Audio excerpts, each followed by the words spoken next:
बच्चे की मुट्ठी की जकड़ में साड़ी की अकड़ मोम हो जाती है।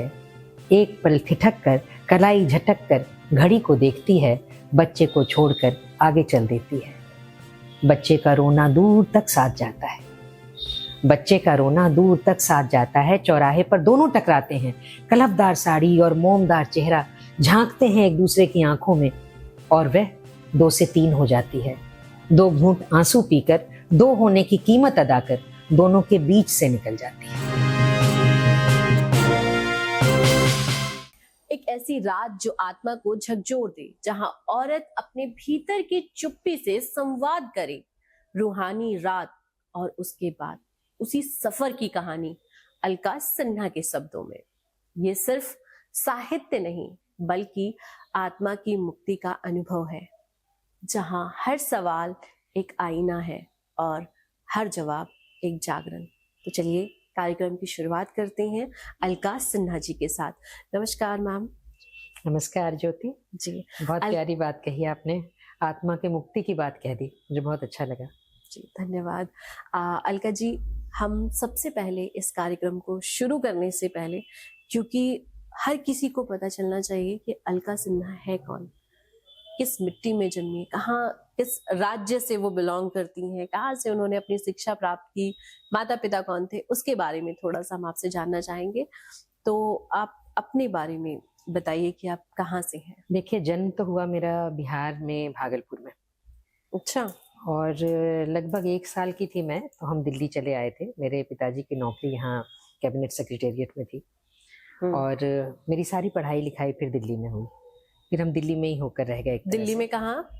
आर.के. पुरम में हम रहा करते थे, और सेंट्रल स्कूल KVS सेक्टर 8 की मैं पढ़ी हुई हूँ। उसके बाद जीसस एंड मैरी कॉलेज से मेरी ग्रेजुएशन हुई, इकोनॉमिक्स में ऑनर्स किया मैंने। फिर शादी भी हुई, तो हमने, मतलब मेरे पापा मम्मी ने ऐसी कोशिश की कि लड़का भले बिहार का हो, क्योंकि हम बिहार को बिलोंग करते हैं, लेकिन अगर वो दिल्ली में सेटल्ड हो तो मेरी दिल्ली नहीं छूटेगी। और ये मुझ में भी कहीं था कि अब दिल्ली आने के बाद दिल्ली छोड़ना मुश्किल था। तो मेरी शादी जहाँ हुई वो मुंगेर है। अच्छा। और मेरे पति भी बहुत साहित्यिक अभिरुचि से संपन्न हैं। मेरा पूरा ससुराल परिवार भी इस मामले में मुझे बहुत सहयोग करता हुआ मिला, तो ये एक अच्छी बात रही। मैंने नौकरी की भी मुझे बहुत इच्छा थी। मैं चाहती थी कि लड़कियों को लेकर जो एक वो बना हुआ है ना कि लड़कियां हैं तो अब आपको बस उन्हें बड़ा करना है और शादी करके भेज देना है, तो मैं इसको तोड़ना चाहती थी। तो मैं चाहती थी मैं कुछ अलग करके दिखाऊं। ऐसा वैसे तो हर लड़की चाहती है, पर उनमें मैं भी थी। मुझे मौका मिल गया। मुझे मौका मिला कि ऑल इंडिया रेडियो में मैं कैजुअल अनाउंसर के तौर पर पहले चुनी गई। अच्छा। और साथ साथ, ये कब की बात है? ये 80s की बात है, 80 के दशक में मैं ऑल इंडिया रेडियो में अनाउंसर के लिए चुनी गई, कैजुअल अनाउंसर। और प्रेजेंटेशन, पहले तो मैं प्रस्तोता होती थी, जो एंकर करते हैं, जो प्रेजेंट करते हैं, जैसे आप बात कर रही हैं ना, उसी तरह से। तो वहां से मेरी शुरुआत हुई, युव मंच से, युववाणी से। तो उस समय सिर्फ दिल्ली दूरदर्शन हुआ करता था, तो दिल्ली दूरदर्शन और उपग्रह दूरदर्शन, उनके कई कार्यक्रम थे। आईना था, बहुत से प्रोग्राम थे, उनको मैंने उनको होस्ट किया। युव मंच था, यहाँ आकाशवाणी से युववाणी था, तो उनके बहुत सारे कार्यक्रम, महफिल था, मनभावन था, और नए साल के बड़े स्पेशल एपिसोड्स हुआ करते थे, उनको मैंने होस्ट किया। मतलब मुझे नहीं लगता मैंने रेडियो का कोई भी प्रोग्राम छोड़ा होगा, यहाँ तक कि साइंस में भी मैंने एंकरिंग की। अच्छा। तो उसके भी जो शोज होते थे वो मैंने किया, और मुझे बहुत अच्छा लगा। एक नई तरह की दुनिया मुझे समझ में आई वहां पर। और आप अपनी आवाज को कैसे कंट्रोल करते हैं, मुझे बड़ा अच्छा सा लगा कि कब आपकी आवाज का पिच हाई हो, कभी लो हो। ये जो वॉइस मॉड्यूलेशन है, हाँ, वो मुझे बहुत अट्रैक्ट करती थी। और फिर आपका उच्चारण साफ हो, तो ये चीज, इन चीजों ने ना मुझे बड़ा खींचा। उस समय मैं स्कूल में ही पढ़ रही थी, और मैं स्कूल की हेड गर्ल थी, KVS सेक्टर 8 आर.के. पुरम की। तो मैंने अपने स्कूल के एनुअल फंक्शन की एंकरिंग की थी। अच्छा। और उसको देख करके दूरदर्शन से कुछ लोग वहां आए होंगे रिकॉर्ड करने के लिए, तो उन्होंने अपना कार्ड छोड़ा और मुझे बुलाया मिलने के लिए। और फिर जैसे ही, मतलब मैं 12th के पेपर देने के बाद जो बीच की छुट्टियां पड़ी, उन छुट्टियों में मैंने जाके शुरुआत की। और धीरे धीरे फिर मैं वहाँ के, मतलब वो वातावरण मुझे अच्छा लगता था। कुछ नया, कुछ अलग करने को। और उस समय तो बड़ा ग्लैमर भी था इस बात का। आज तो बहुत सारे चैनल्स हो गए, लेकिन उस समय तो सिर्फ वही था, दूरदर्शन तो सब हमें देखते ही थे। तो वो जो एक होता था ना कि आप हर घर में पहुंच गए और दूरदर्शन ही देखा जाता था, क्योंकि और कोई चैनल्स उस समय नहीं थे, प्राइवेट चैनल्स नहीं हुए थे। तो पूरा दूरदर्शन वगैरह में मैंने, और दूरदर्शन में मतलब यू मंच से लेकर के अगर मैं बात करूं उपरा दूरदर्शन की, तो चौपाल, सफलता की कहानी, आईना, बहुत सारे प्रोग्राम होस्ट किए मैंने। और मुझे अच्छा लगता था, खास करके वो जो आवाज का कंट्रोल था ना, आप कैसे वॉइस मॉड्यूलेशन करते हैं, कैसे बात को कहाँ धीमा करना है, कहाँ तेज करना है, कहाँ मोड़ना है, मुझे ये सब बातें बड़ी, मतलब मुझे ना अट्रैक्शन हुआ इनकी तरफ। एक अलग तरह की आवाज की दुनिया से जैसे मेरा परिचय हुआ, तो मुझे अच्छा लगने लगा। और सच सच बताऊं अगर मैं अपने मन की बात, तो हमारे जमाने में पॉकेट मनी जैसी कोई चीज नहीं होती थी। तो इन सब प्रोग्राम से मुझे थोड़ी पॉकेट मनी भी मिल जाया करती थी। अच्छा, उस समय तो मतलब मेरे टाइम पे, मैं 2013 की बताऊं तो 500 रुपए थे। हाँ। और उस समय पे कितने थे? नहीं, मैंने 75, बल्कि जो रेडियो का पहला प्रोग्राम था वो 40 रुपीज का था। अच्छा। और दूरदर्शन का जो पहला था वो 75 रुपीज का था। लेकिन 75 रुपीज में उस समय आता भी बहुत कुछ था। हाँ, आता था, काफी कि कुछ आता मतलब था। ये कह सकते हैं कि 75 रुपीज का मतलब ये क्या, हम तो अमीर हो गए उस समय के एज में भी। ऐसा लगता है कि बहुत पैसा है ये तो। बल्कि बिल्कुल एक अलग तरह की बात याद आ गई कि जब मैं पढ़ रही थी, तो हमारी एक मेरी फ्रेंड थी, हम स्कूल से साथ पढ़े थे, तो उसे कुछ दिक्कत थी, उसे फीस नहीं भर पा रही थी वो। और एक देखो वो उम्र होती है, खुददारी भी कुछ ज्यादा महसूस होती है, तो किसी से मांग भी नहीं सकते। हम बड़े क्लोज फ्रेंड्स थे, तो बातचीत में ये जिक्र आया, उसने कहा कि मुझे तो पढ़ाई छोड़नी पड़ेगी क्योंकि मैं फीस नहीं भर पाऊंगी। तो एकदम से मैंने कहा कि कोई बात नहीं, फीस मैं भर देती हूँ, मेरे पास हैं पैसे। और मुझे लगा कि शायद एक तो पैसों की भी ताकत समझ में आई, और दूसरा ये लगा कि ये पैसे किसी अच्छी जगह इस्तेमाल हुए। तो मुझे मतलब ये एक फीलिंग आई मन में कि पैसों की ताकत कितनी होती है और वक्त पर कैसे काम आते हैं वो। तो खैर वो एक अलग बात थी, लेकिन मैंने उन दिनों में काफी अच्छा, हिंदुस्तान टाइम्स में लिखने का दौर शुरू हो गया, मतलब ये सब चीजें एक साथ ही जैसे शुरू हो गई थी। तो मैं नंदन के लिए कुछ कहानियों का अनुवाद वो चाहते थे, विश्व की अनूठी कहानियां थी, तो उनका अंग्रेजी वर्जन मुझे मिलता था और मैं उनका हिंदी में अनुवाद करके, तो उस समय जयप्रकाश भारती जी हुआ करते थे, वो बड़े ही प्यारे व्यक्ति थे और बहुत उन्होंने सिखाया। मतलब अगर मैं याद करूं कि मुझे बनने में कौन से वो हैं हाथ जिनकी थपकियों ने बनाया है, तो उनमें एक जयप्रकाश भारती भी हैं, जिन्होंने कि वो बचपन को कैसे जीना चाहिए, तो वो उस चीज को कितनी मुलायमियत होती है। तो जहां आप आकाशवाणी में आवाज को देखते हैं, जहां आप दूरदर्शन में आपका चेहरा भी दिख रहा है और आपके चेहरे के भाव भी दिख रहे हैं, तो वो एक चीज है। और जहां आप शब्दों से बात कर रहे हैं, तो वहां मतलब हर तरह से, मतलब अब आप प्रिंट मीडिया में चले गए, तो ये 3 तरह के मीडिया मुझे एकदम से मिले।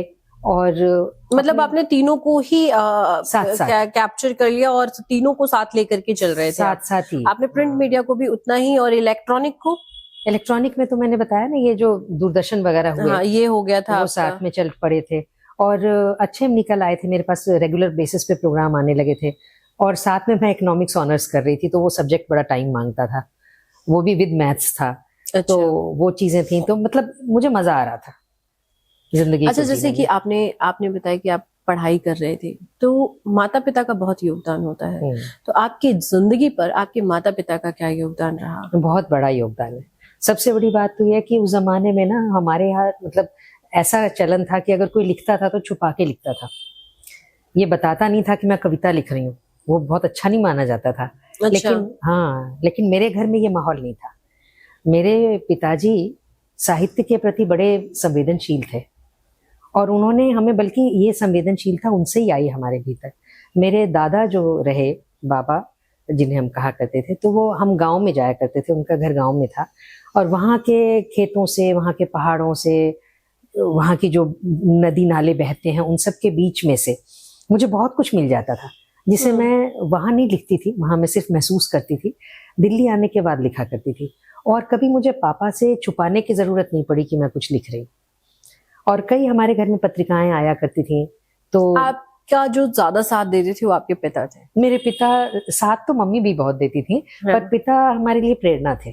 जैसे मैं आपको कहूँ कि उन दिनों धर्मयुग बहुत ही बड़ी पत्रिका थी, जो धर्मयुग में छप जाता था वो रातों रात स्टार हो जाता था।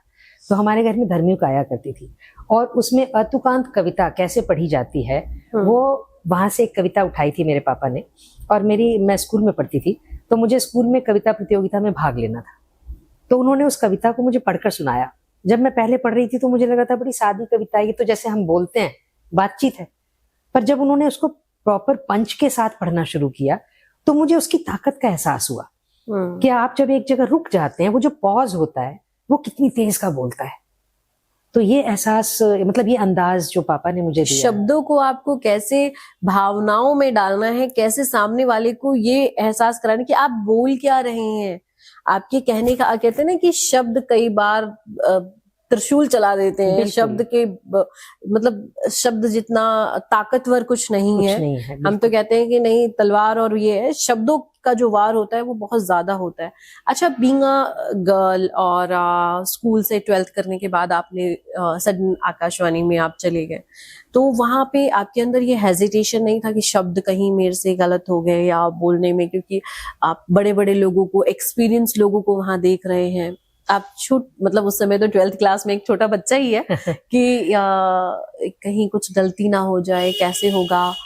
अपने ऊपर तो भरोसा है लेकिन फिर भी कहीं ना कहीं अंदर से हेजिटेशन तो होती है। आपने तो उस समय बहुत पते की बात पूछी है, क्योंकि मैं बिहार से हूँ, मैंने आपको बताया। हालांकि मेरी परवरिश सारी दिल्ली में हुई है, पर मैं ये मानती हूँ कि मेरे भीतर जो जड़ है वो बिहार की है आज भी।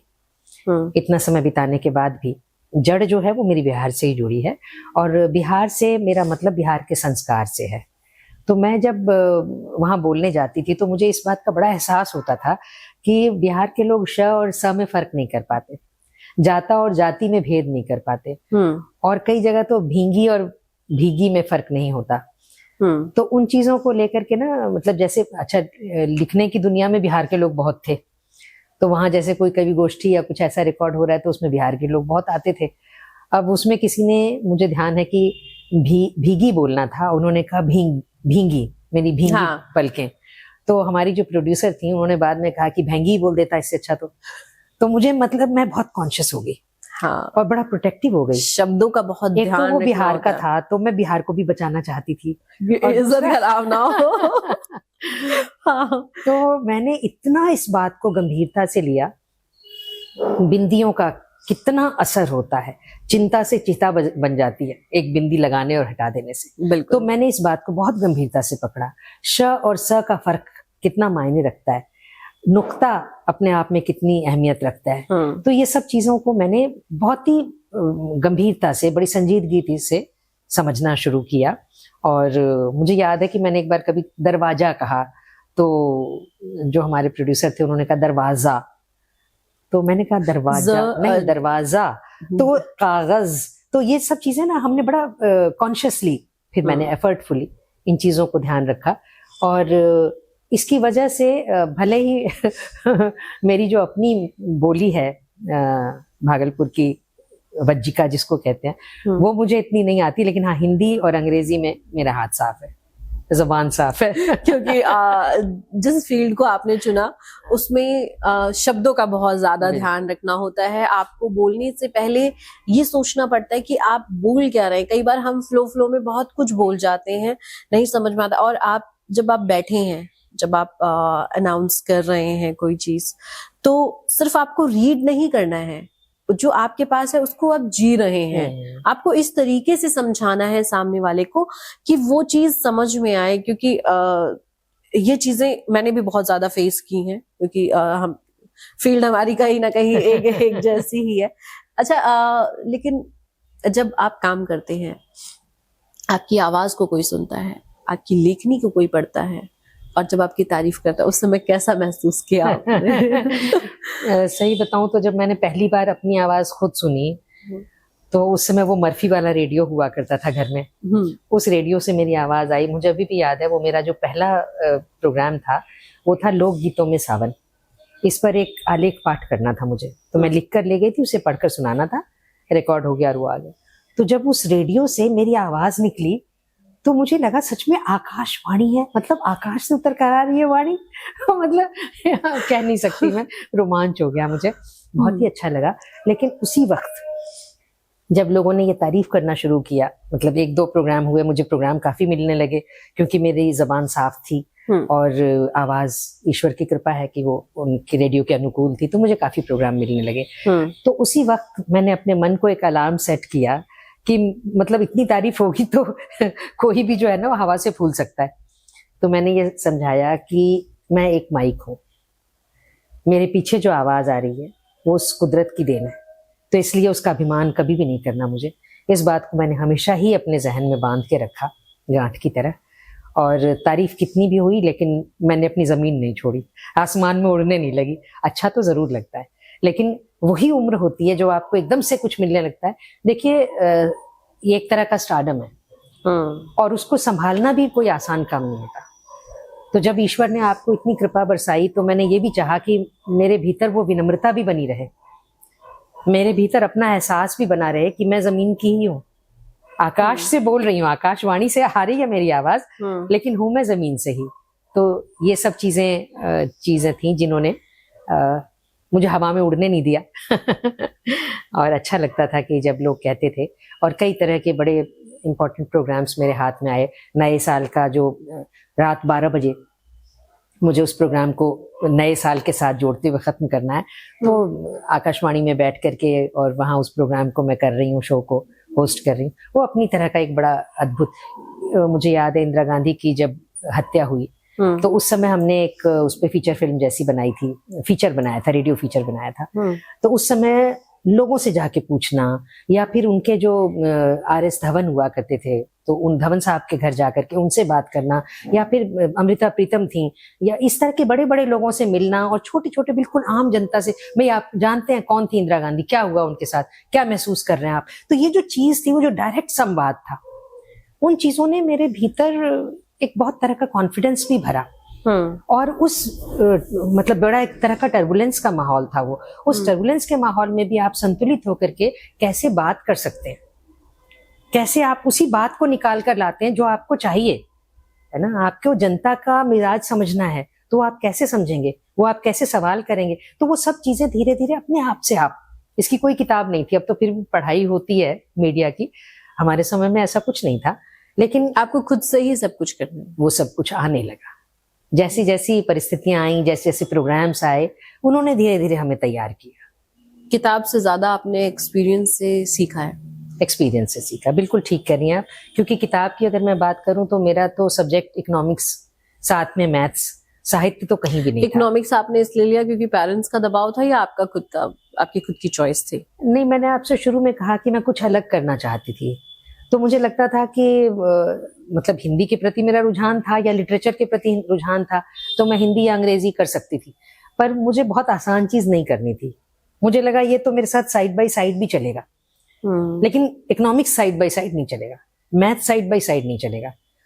तो इसलिए मैंने ये चुना कि मैं वो सब्जेक्ट चुनूं जिसमें पूरी तरह इन्वॉल्व होकर के उसको एक्वायर करूं, और साथ के साथ ये तो चलेगा ही, मतलब मेरे दिमाग में ये पक्का था। अब ये तो मेरे साथ जैसे हम सांस लेते हैं ना, तो हमें एफर्ट नहीं लगता, हमें ध्यान भी नहीं रहता हम सांस ले रहे हैं, ये उस तरह से मेरे साथ शामिल हो गया था बहुत शुरू से। तो इसको आपने इतना ज्यादा सीरियस वे में नहीं लिया, आपने अपनी एक अलग से कि भाई मुझे एक अलग चीज में मास्टर अपनी करनी है, मास्टरी करनी है, नाम दिखाना है या मैं ये तो कर ही रही हूँ इसके अलावा, क्योंकि उस समय पे इकोनॉमिक्स लेना और बीइंग अ गर्ल, लड़कियों के लिए, क्योंकि आप जब पढ़ाई कर रहे होते हैं तो प्रेशर भी बहुत होता है, और लड़कियों के साथ अक्सर ऐसा होता आया है कि उनके साथ पढ़ाई तो चल रही है, उनके साथ रिस्पॉन्सिबिलिटीज भी चलती है, कुछ तो मजबूरी होती है, कुछ बाय नेचर भी फीमेल्स ऐसी होती हैं कि उन्हें चिंता है मेरे पापा की तबीयत खराब है सो मैं उनकी केयर करूं, मेरी मम्मी की तबीयत खराब है मैं उनकी केयर, वो एक्स्ट्रा जो केयर वाली चीज है ना, अगर घर में गेस्ट ही आ गए तो आप छोड़ नहीं सकते। हाँ, आपकी पढ़ाई डिस्टर्ब होती है उसमें कि आप अपनी पढ़ाई को छोड़ करके और फिर उस चीज में लग गए, तो ये चीजें करनी पड़ती हैं। लेकिन आपने तब भी उस सब्जेक्ट को लिया क्योंकि सिर्फ लेना आसान है, उसको पार करना, उसमें अपनी मतलब अच्छे मार्क्स लाना, वो एक मुश्किल काम है जिसको आपने अचीव किया। तो चलिए अब हम शुरुआत करते हैं आपकी डायरी पर। जो सबसे अहम सवाल है हमारे इस पॉडकास्ट का वो ये है कि जो आपकी डायरी है रूहानी रात और उसके बाद, आपने लिखी है। वे दैनिक जीवन की छोटी छोटी घटनाओं को रूहानी परतों में कैसे बदलती हैं? देखिए, मुझे लगता है कि जब आप इस जीवन में आते हैं ना, ये एक रंगमंच है। तो जब आप इसमें आते हैं तो मजे की बात यह है कि इस रंगमंच पर आपकी भूमिका क्या होगी ये आप खुद तय करते हैं। ये कोई डायरेक्टर पीछे से तय करके आपको एक जमीन देता है। आप किस परिवार में पैदा हुए, वहां का वातावरण क्या था, वहां की आर्थिक और सामाजिक स्थितियां क्या थी, ये आपको बाय डिफॉल्ट मिलता है। लेकिन उनके बीच में आप खुद को कैसे इंस्टॉल करते हैं, ये आपके अपने हाथ में होता है। आप अपने डायरेक्टर भी खुद ही होते हैं, आप अपने राइटर भी खुद ही होते हैं। तो इस लिहाज से मैं ये महसूस करती हूँ कि जो दैनिक जीवन है आपको पता नहीं लगता, लेकिन वो धीरे धीरे बड़ी महीन कशीदाकारी कर रहा होता है आपके साथ। आपको कैसे वो एक खूबसूरत फूल में बदल रहा है या एक खूबसूरत से लिबास में आपको तैयार कर रहा है, आपको पता नहीं लगता। वो छोटी छोटी सी चीजें आपकी रूह के भीतर उतरती हैं। मैं आपको एक छोटी सी बात बताऊं कि जैसे हम लोगों को घर में जो सिखाया गया, जो हमारे परिवार का माहौल, मैंने कहा ना बाय डिफॉल्ट आप जिस परिवार में पैदा हुए, तो मेरे घर में थोड़ा सिद्धांतवादी परिवार था। अच्छा। और रामायण, महाभारत और इस तरह की चीजें, माइथोलॉजीज को लेकर के हमारे यहाँ बातचीत हुआ करती थी। लाइट ऑफ हो जाती थी, उन दिनों अक्सर हुआ करती थी, 1-1.5 घंटे के लिए लाइट ऑफ होती थी। तो हम अपने घर के बाहर आंगन में बैठ करके एक तरह का डिबेट खेलते थे। तो उसमें क्या होता था, एक विषय पर पहले मैंने पक्ष में बोला, फिर मैंने ही अपने पॉइंट्स को काट करके भी पक्ष में बोला। तो इस तरीके से हमारी ग्रूमिंग हो रही थी। हम घर में 5 भाई बहन थे, हमें बाहर कोई नहीं चाहिए था। हम अपने ही लोगों के भीतर एक तरह का कंपटीशन, एक कहानी बनाते थे। तो जैसे 1 मिनट तक मैंने कोई कहानी सुनाई, ठीक है, 1 मिनट बाद उस कहानी को अब मेरी दूसरी बहन आगे बढ़ाएगी या भाई आगे बढ़ाएगा। अच्छा। इस तरह से करके हम, और अंत में वो कहानी बहुत मजेदार हो जाती थी। मतलब मैंने कुछ सोच करके शुरू किया था, आगे किसी ने किसी और तरह उसको कैरी किया, फाइनली वो जिस तरह जाके कंक्लूड होती थी वो बड़ा मजेदार होता था। तो मतलब जिंदगी को हमने ऐसे जाना, वो हमें नहीं पता था। कितने भाई बहन हैं आप? हम 5 भाई बहन। अच्छा, तो 5 ने मिलकर के थोड़ा थोड़ा पार्ट अपना अपना अदा किया और उसके बाद एक कंप्लीट स्टोरी बना दिया। हाँ, आप लोगों ने। तो उससे क्या हुआ कि हमें ये पता लगा कि जिंदगी को जैसे मैं देख रही हूँ आप वैसे नहीं देख रहे, लेकिन जैसे आप देख रहे हैं वो भी अपनी तरह का सच है। तो वो जो एक एक्सेप्टेंस थी, ये रूह में उतर रही थी। वो आपको एक तरह से आपके रूह को तैयार कर रही थी, आपके अंदर एक रूहानी एहसास भर रही थी। और उस समय हम इस बात को समझते भी नहीं थे। वो तो आज मैं बात कर सकती हूँ 60 साल के बाद एक्सपीरियंस लेने के बाद। लेकिन हाँ, हमारे माता पिता का मैं बिल्कुल कहना चाहूंगी कि इसमें बहुत इम्पोर्टेंट रोल था कि वो इस तरह के छोटे छोटे खेल से ही, जैसे अंताक्षरी खेलते हैं ना, तो हमने गानों की अंताक्षरी नहीं खेली, हमने कविताओं की अंताक्षरी खेली। तो उस तरह साहित्य जो था ना हमारे जीवन का हिस्सा था। और डायरी लिखना बहुत छोटे से ही शुरू कर दिया था मैंने। ये डायरी कहीं छप सकती है या ये छपाई जा सकती, उसका एहसास उस वक्त नहीं था। लेकिन हाँ, जैसे आप भीतर की बात कहाँ करेंगे, आपको कोई कितना समझेगा, तो मुझे लगता था ना आप खुद से बात कर लो। अब खुद से कैसे बात करो, अपना चेहरा नहीं दिख रहा, कोई चेहरा चाहिए देखने को, तो कभी शीशे के सामने बैठकर बात कर रहे हैं। फिर थोड़ा थोड़ा लगा कि बगैर चेहरे भी बात हो सकती है। तो मैं आपको बताऊं कि मैं क्या करती थी कि अपने घर की जमीन पर ही, जब मैं दोपहर को स्कूल से आने के बाद खाना खा रही होती थी, तो वहां जमीन पर थोड़ा सा पानी गिरा देती थी। और पानी गिराने के बाद ना उसमें अपनी ही छाया नजर आती है। ये मैं आज कह रही हूँ, लेकिन उस वक्त ऐसा लगता था जैसे उस पानी से वो अचानक गिर गया था पानी एक बार। और उस पानी को जब मैं पहुंचने लगी तो मुझे लगा अंदर कोई है। वो डेप्थ आ गई उसके अंदर पानी होने से। और जब मैं उसे देखने लगी तो मुझे लगा भीतर से कोई आ रहा है। और उस दिन मैं थोड़ा टेंस्ड थी। मेरे स्कूल में मुझे किसी बेस मतलब की बात पर मुझे डांटा गया था।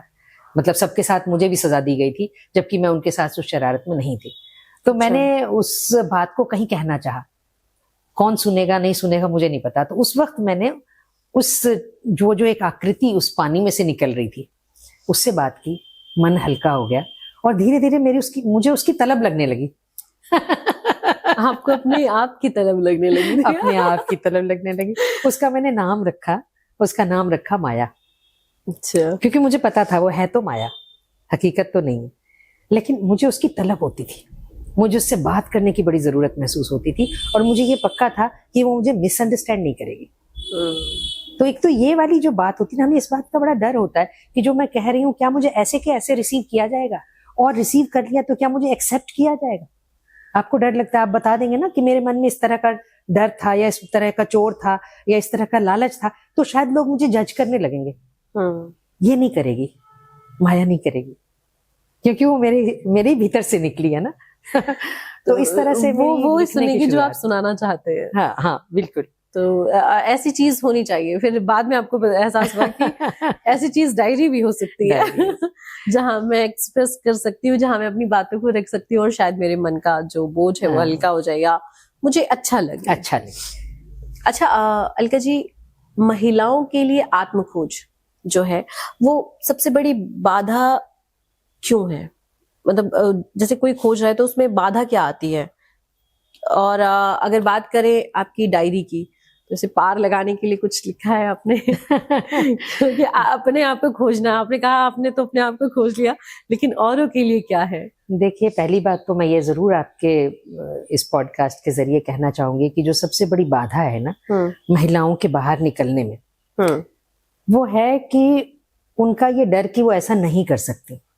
ऐसा कुछ भी नहीं है जो वो नहीं कर सकती।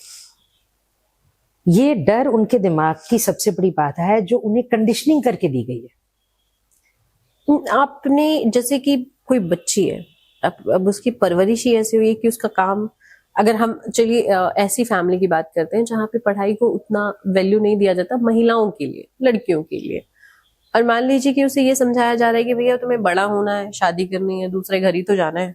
अच्छा ये तो मैंने अपने घर में भी देखा है, हमारे भाई जब लड़ाई करते हैं कि हाँ अच्छा हम पढ़ाई कर रहे हैं अभी नहीं काम करेंगे, तो क्या करना है, ज्यादा पढ़ाई करके बनाना तो रोटी ही है तुम्हें, करना तो यही काम है तुम्हें।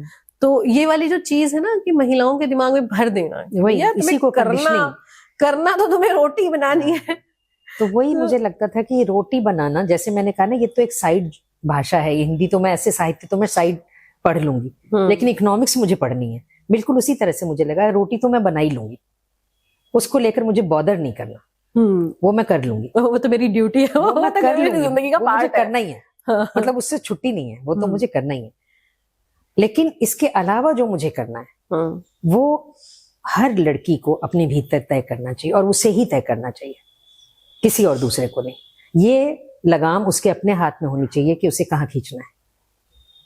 इतनी समझ अगर आप उसको थोड़ी लिबर्टी देते हैं, जैसे मेरे घर में ये माहौल मिला, हमारे पापा ने, मम्मी ने इस बात की छूट दी कि तुम क्या करना चाहते हो।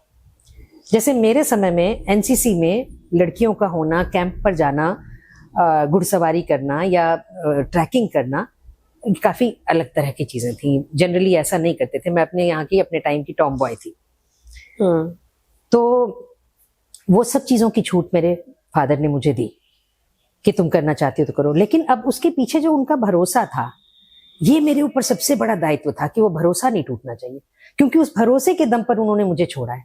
अगर मैं उस भरोसे को छोड़ करके कुछ भी आगे कर जाऊंगी ना, तो मेरा अपना ही मन मेरे सामने ऐसे खड़ा हो जाएगा बंदूक लेके कि मेरे पिताजी तो कुछ भी नहीं कह रहे, मैं अपना ही मन को जवाब नहीं दे पाऊंगी। तो इसलिए जो आपके भीतर जो एक विजिलेंस ऑफिसर खुद बैठा है ना, उससे बड़ा और कोई दूसरा नहीं है। और वो कैमरा ऐसा है कि वो आपको हर जगह से रिकॉर्ड कर रहा है। आप अगर सोच भी रहे हैं ना, वो भी उसके रिकॉर्डिंग में चला गया, तो आप बच नहीं सकते उससे। तो आपको ऊपर से नीचे तक बिल्कुल क्लियर होना पड़ता है कि आपको कुछ करना है और क्या करना है। तो फिर आपको आगे साइड से भी वो छूट मिलती है। मैंने जैसे नौकरी की, तो नौकरी करते हुए मैंने बीच में वॉलेंट्री रिटायरमेंट ली। कई लोगों ने मुझसे पूछा कि तुम्हारे घर वालों ने नहीं रोका? नहीं, घर वाले रोकने या नहीं रोकने की स्थिति में तब आएंगे जब मैंने कुछ ऐसा किया हो जो उनके हिसाब से सही नहीं हो। हमारी चीजें बड़ी साफ रही हैं, और जिंदगी को इतना ही साफ होना चाहिए। हमने बहुत कॉम्प्लिकेट किया हुआ है। तो अगर हम साफ रखते हैं तो आपके हाथ में कमांड दी जाती है। कब नहीं दी जाती? जब हम देखते हैं कि कंफ्यूज्ड है। आप कंफ्यूजन के स्टेट में गाड़ी नहीं चला सकते, एक्सीडेंट कर देंगे। लेकिन जिसका क्लैरिटी है कि मुझे जाना है तो ऐसे जाना है, यहाँ ब्रेक लगाना है, यहाँ एक्सीलेटर दबाना है। अगर आपको ABC पता है, एक्सीलेटर, ब्रेक और क्लच पता है, तो आपको गाड़ी दी जा सकती है और दी जाएगी, दी जानी चाहिए। नहीं दी जाती है तो आप बोलिए, उसके लिए डिमांड कीजिए। तो ये जो चीज है ना, पहले तो आप जाने कि मैं ये कर सकती हूँ, और फिर अगर आपको करने नहीं दिया जा रहा तो आप उस बात को रखें सामने कि मैं ये कर सकती हूँ। अभी होता क्या है, आज के समय में भी हम बहुत स्त्री विमर्श की बात करते हैं, लेकिन वो मुझे बड़ा कागजी लगता है। क्योंकि उसमें जो एक्चुअल विमर्श है वो तो आता ही नहीं। एक्चुअल में क्या आना चाहिए आपके अकॉर्डिंग, आप किस तरीके से देखते हैं? एक्चुअल में जो रोजमर्रा की दिक्कतें हैं वो आनी चाहिए। मैं कहती हूँ जो सबसे ज्यादा मैंने फेस की है एक औरत होते हुए, क्योंकि मैंने आपसे बार बार कहा मैं ये नहीं चाहती थी कि मैं लड़की हूं तो किसी को ये लगे ओहो लड़की हुई, ये नहीं होना चाहिए। इस बात की पीड़ा मुझे सबसे ज्यादा थी और इस बात की कॉन्शियसनेस मुझे सबसे ज्यादा थी। तो मैंने जो काम किए वो सब कुछ बड़े हटकर किए। अब मेरी नौकरी थी तो मैंने ऐसी जगह नौकरी की जहां की बम विस्फोट ना हो जाए, इस बात के लिए हमें ट्रेन किया गया था प्रॉपर्ली। और मैं उन शुरुआती महिलाओं में थी। जब आप विमान में जाते हैं तो आपके सामान की जांच होती है, आपकी खुद की फ्रिस्किंग होती है, जो वहां खाना जाता है, जो कार्गो जाता है, पूरा विमान के हर सीट की, टॉयलेट की, हर चीज की जांच होती है। किस लिहाज से? इस लिहाज से जांच होती है कि वहां कहीं कोई विस्फोट ना होने पाए। एंटी सैबोटेज चेक कहते हैं इसे। उस मामले में जो शुरुआत में पहले महिलाएं नहीं रखी जाती थी, लेकिन फिर महिलाएं रखे जाने लगी। उसके लिए एनसीसीसी सर्टिफिकेट मांगा जाता था, जो शायद मैंने अचानक ही कर लिया था। मेरा तो मतलब वो आपको पता नहीं था कि आपको इस चीज के लिए कर रहे हैं, आपने वो किया और वो वहां पे उसकी डिमांड ही हो गई कि भैया हमें एनसीसी। कुदरत इसको कहते हैं, जब आप चाहते हैं ना कि कुछ हटके अच्छा, किस्मत ने भी आपका बहुत साथ दिया। हाँ, साथ भी दिया और नहीं भी दिया, दोनों चीजें हैं। अच्छा, लेकिन जो साथ दिया वो इस तरह से दिया कि भाई मैं कुछ अलग चाहती थी और ये बिल्कुल अलग था। तो मैंने इसमें काम किया और इसको काम करते हुए मतलब मुझे कई बार ऐसा लगता था जैसे मुझे याद है कमांडोज ट्रेनिंग के लिए कुछ नाम भेजने थे और उन दिनों मैं इसके ऑफिस का भी डॉक्यूमेंट संभालती थी, तो मैं पेपर वर्क भी करती थी ऑफिस के बाद। तो जब मैं उस पर लिख रही थी तो हमारे जो चीफ साहब थे उन्होंने कुछ नाम बता दिए। तो मैंने कहा इसमें तो एक भी फीमेल नहीं है, भी मेरा भी नाम तो मैं भी जाना चाहती हूँ। तो कहने लगे ये पागल है ये लड़की, घर द्वार छोड़ करके और ये कमांडोज ट्रेनिंग में जा रही है, इसको कोई समझाओ कि कमांडो ट्रेनिंग का मतलब क्या होता है। फिर वो मुझे गुस्सा करने लगे कि इसमें तो लड़कियां नहीं जाती। मैंने कहा ये तो कहीं नहीं लिखा है इसमें, पेपर में जो आया है वो सिर्फ आपसे 5 नाम मांगे, ये तो कभी नहीं कहा कि 5 मेल नाम दीजिए। तो मतलब इस तरीके के मेरे सवाल होते थे और मैं बहुत भिड़ती थी कि भाई जैसे फलानी जगह लेडीज नहीं जाएंगी, क्यों नहीं जाएंगी, मैं तो जाऊंगी। तो इस तरह के कुछ अलग करने की मेरी जो इच्छा थी उसने मेरे भीतर कॉन्फिडेंस भी भरा था और कुछ कुदरती मेरे पास चीजें वो आई भी। तो हम किस बात से पता नहीं भटक गए, मुझे नहीं, आपने ये बहुत सही बताया इसके बारे में कि हाँ, आप असली विमर्श की बात कर रही थे, हम हाँ। असली विमर्श की बात कर रहे थे। तो जो असली विमर्श है मुझे ये लगता है कि ये सब चीजें ठीक हैं।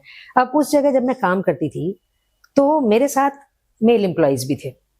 मेल एम्प्लॉयज किसी को कुछ कहते थे तो तुरंत एक्सेप्ट होता था, लेकिन एक फीमेल को खाकी वर्दी में देखकर टोपी बेल्ट के साथ और किसी को रोकना टोकना लोग बर्दाश्त नहीं करते थे, एक्सेप्ट नहीं करते। ये विमर्श है। मैं उस विमर्श से आगे निकल आई हूँ कि मुझे पढ़ने नहीं दिया गया, मुझे नौकरी नहीं करने दी गई, मुझे ये सब करने दिया गया। इसके बाद के विमर्श की बात करो, कितने सालों तक उसी विमर्श की बात करो। तो मैं चाहती हूँ उसको जो कागज से उतर करके जमीन पर आता विमर्श है उसकी बात करो। मैंने कहा कि मुझे एक लावारिस सामान मिला, ये बम हो सकता है, मैं अलर्ट करना चाह रही हूँ, और लोग क्या कह रहे हैं, बड़ी आई किरण बेदी।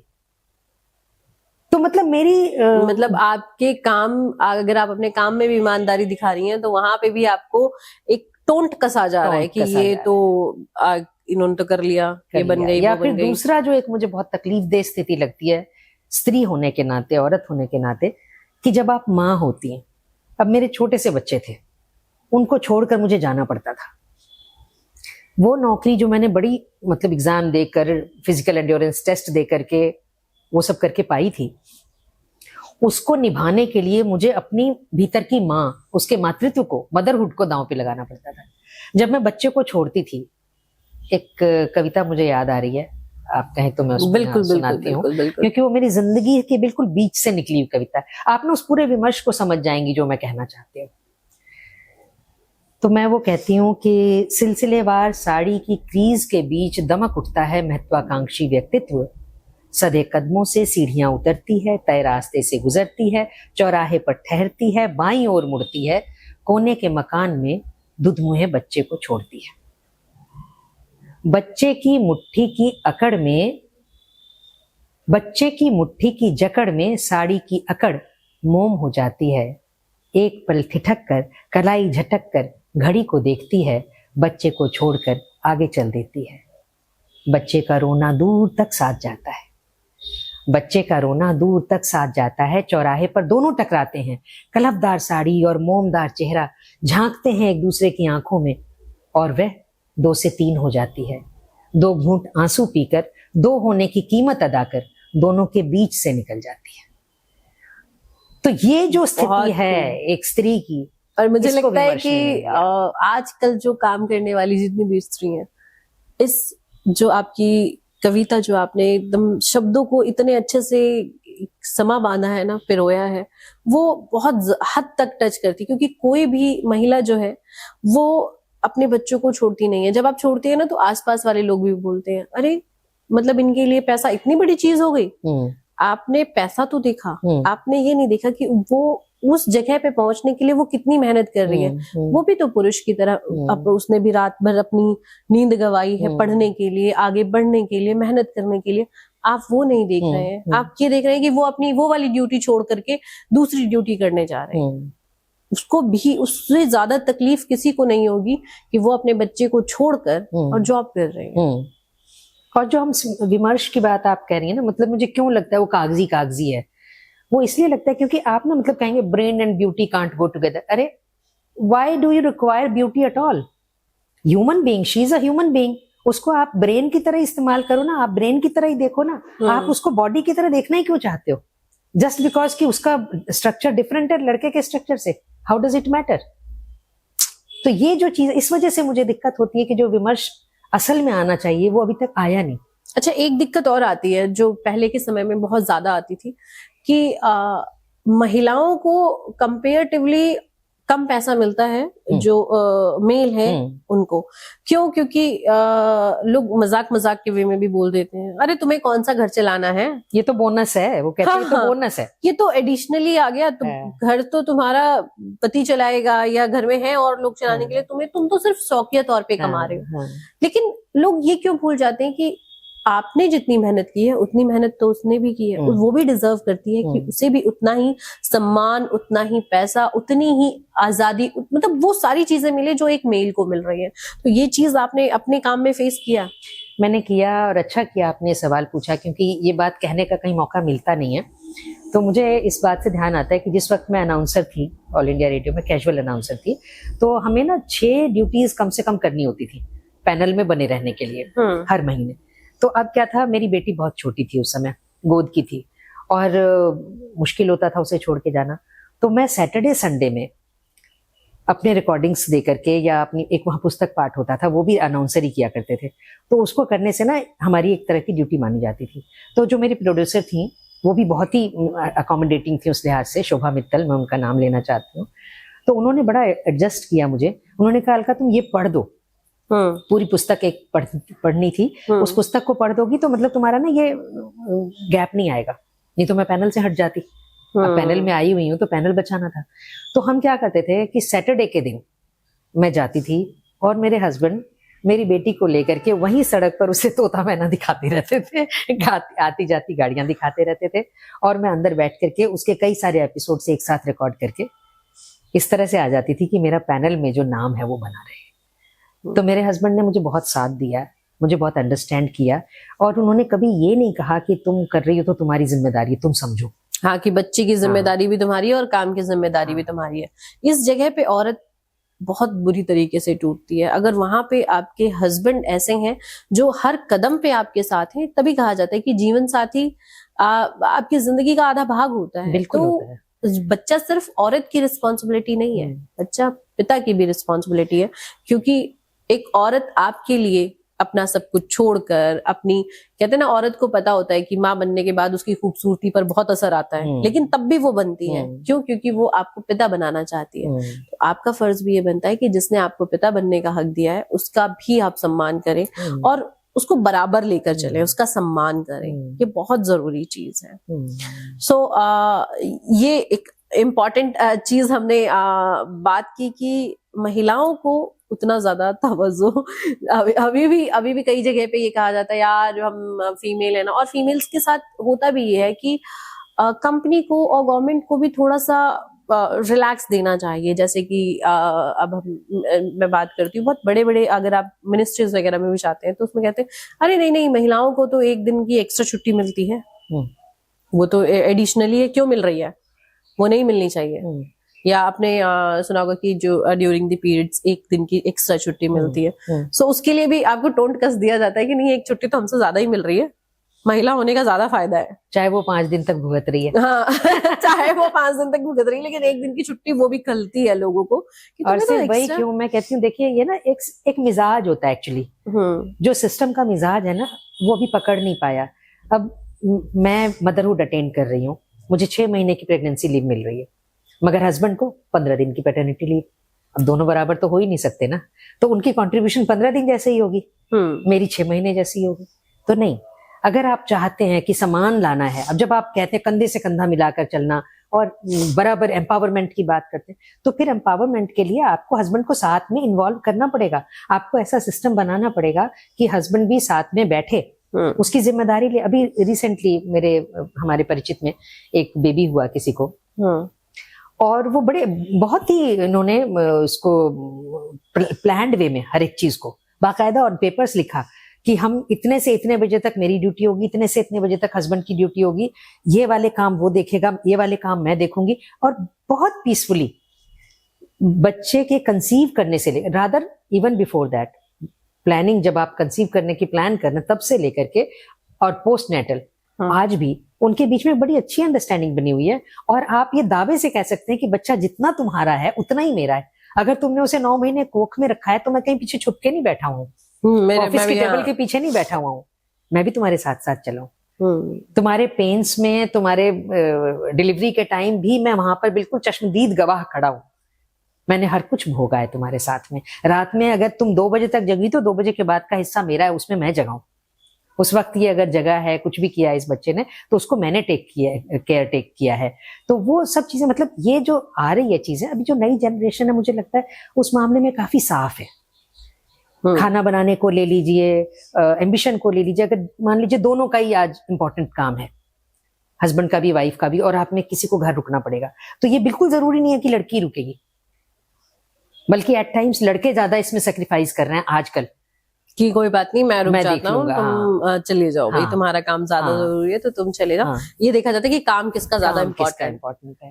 ये चीजें एयर इंडिया में मैंने काम किया है, तो मेरे साथ ऐसी एयर होस्टेस एक मेरी ध्यान आ रही है बात मुझे, तो वाइफ हस्बैंड दोनों फ्लाइट में थे, पर्सर था, हस्बैंड फ्लाइट पर्सर था, वो एयर होस्टेस थी। तो हस्बैंड ने ना लीगल वो भी LLB भी कर रखी थी। तो बाद में हुआ कि जब बेबी हो गया तो बड़ी मुश्किल होने लगी। अब दोनों की ड्यूटीज डिमांडिंग, दोनों ट्रेवल पर जाते हैं, बच्चे को कैसे छोड़ें, क्या करें। तो उन्होंने कहा कि देखो ऐसा करो, तुम इसको चलाओ और मैं छोड़ देता हूँ, मैंने लीगल भी पढ़ा हुआ है, मैं घर से काम करूंगा, फ्रीलांस करूंगा, क्योंकि मेरे पास ये एडिशनल डिग्री है और मैं बच्चे को संभालूंगा। मतलब मुझे इतना अच्छा लगा सुन करके, बड़ी पुरानी बात है। हस्बैंड ने अपने जॉब की सैक्रिफाइस, क्योंकि वो क्यों कहता कि मैं करूंगा, मैं भैया तुम बैठ जाओ, मैं नहीं बैठूंगा। जनरली तो ऐसा ही कहा जाता है, लेकिन ये चेंजेस आ रहे हैं, तो आप विमर्श में इसको क्यों नहीं लेना चाहते? आप क्यों नहीं वो एग्जाम्पल सेट करना चाहते कि ऐसे लोग हैं, ये रास्ता है, बजाय कि आप लड़की को कहीं नौकरी छोड़ दो, आपके पास ये रास्ता है कि मैं उस नौकरी को छोड़ सकता हूँ, मेरे पास एडिशनल क्वालिफिकेशन है, मैं इस फील्ड में काम करने लगता हूँ, और उनकी बड़ी अच्छी निभ रही। बिल्कुल। अच्छा, अब हम चलते हैं अगले सवाल की तरफ अपने। रूहानी रातों में लिखते हुए आपको कौन सी भावना सबसे ज्यादा परेशान करती है? बहुत सारी बातें हैं, किसी एक को पकड़ना बड़ा मुश्किल है, लेकिन एक चीज जो होती है वो बहुत ज्यादा बार रिपीट होती है और हमें ध्यान भी आता है, तो वो कौन सी थी उसके बारे में बताइए। अगर मैं इस किताब की बात करूं, रूहानी रात, और उसके बाद इसमें बहुत सारे जीवन की घटनाएं हैं, लगभग मुझे लगता है 15-1 साल का सिलसिला है जो उसमें कवर हुआ है। ये मेरी पहली डायरी की किताब है, हालांकि डायरियां मैंने खूब लिखी हैं, लेकिन ये पहली किताब है, तो इसमें बहुत लंबा स्पैन है। और इसमें जो मुझे लगता है सबसे ज्यादा पन्ने जिसने लिए वो था निर्भया कांड। अच्छा। उसे मैंने शीर्षक दिया था औरत खड़ी बाजार में। और वो जो वक्त था, मतलब मुझे लगता था मुझे ना कुछ हो गया, मेरे भीतर कोई और आत्मा आ गई है, मुझे ऐसा लगता था उस वक्त। आप जी रहे थे उस चीज? मैं जी रही थी। मेरी भी 2 बेटियां हैं और वो पढ़ने जाती थी, तो मुझे ऐसा डर लगता था, मतलब मैं ना पैनिक हो जाती थी, मुझे पैनिक अटैक्स आने लगे थे। वो एक बार मेरी बेटी का फोन आया, उस डायरी में इसका जिक्र है, कि मुझे आज क्लास में लेट होगी क्योंकि मैं यहीं से चली जा रही हूँ। नेचुरली लोग कॉम्पिटिटिव एग्जाम्स की तैयारियों के लिए पढ़ रहे होते थे, तो वो भी इंजीनियरिंग में एडमिशन के लिए कहीं उसने क्लास ज्वाइन की हुई थी, तो मैं कोचिंग में चली जाऊंगी और आज कोचिंग में कोई स्पेशल सर को बुलाया हुआ तो टाइम लगेगा, लेट हो जाएंगे। और मुझे इतना गुस्सा आया कि तुम लोग को समझ नहीं आता क्या माहौल चल रहा है, लेट कर देंगे, कैसे होगा, क्या होगा। फिर मैंने हस्बैंड को फोन किया तो उन्होंने कहा तुम चिंता नहीं करो, मैं ऑफिस से सीधा वहां पहुंचूंगा, उसको लेकर आऊंगा घर। तब जाके मेरा दिमाग ठिकाने आया। तो उस वक्त जो हम ये सब देख रहे थे कि इतना बुरा घटा था, उसको मैंने डायरी में लिखा, उसको मैंने कहानी में लिखा, उसको मैंने अखबारों में लेख के तौर पर लिखा। और मैं द्वारका में रहती हूँ, तो द्वारका की कुछ एसोसिएशंस थी जिन्होंने एक कैंडल मार्च कराया था। धारा 144 लगी हुई थी, लेकिन पुलिस भी हमारे साथ साथ चल रही थी और हम लोग भी चुपचाप कैंडल लेकर के हमने एक पूरा चक्कर काटा अपनी सेक्टर 6 का।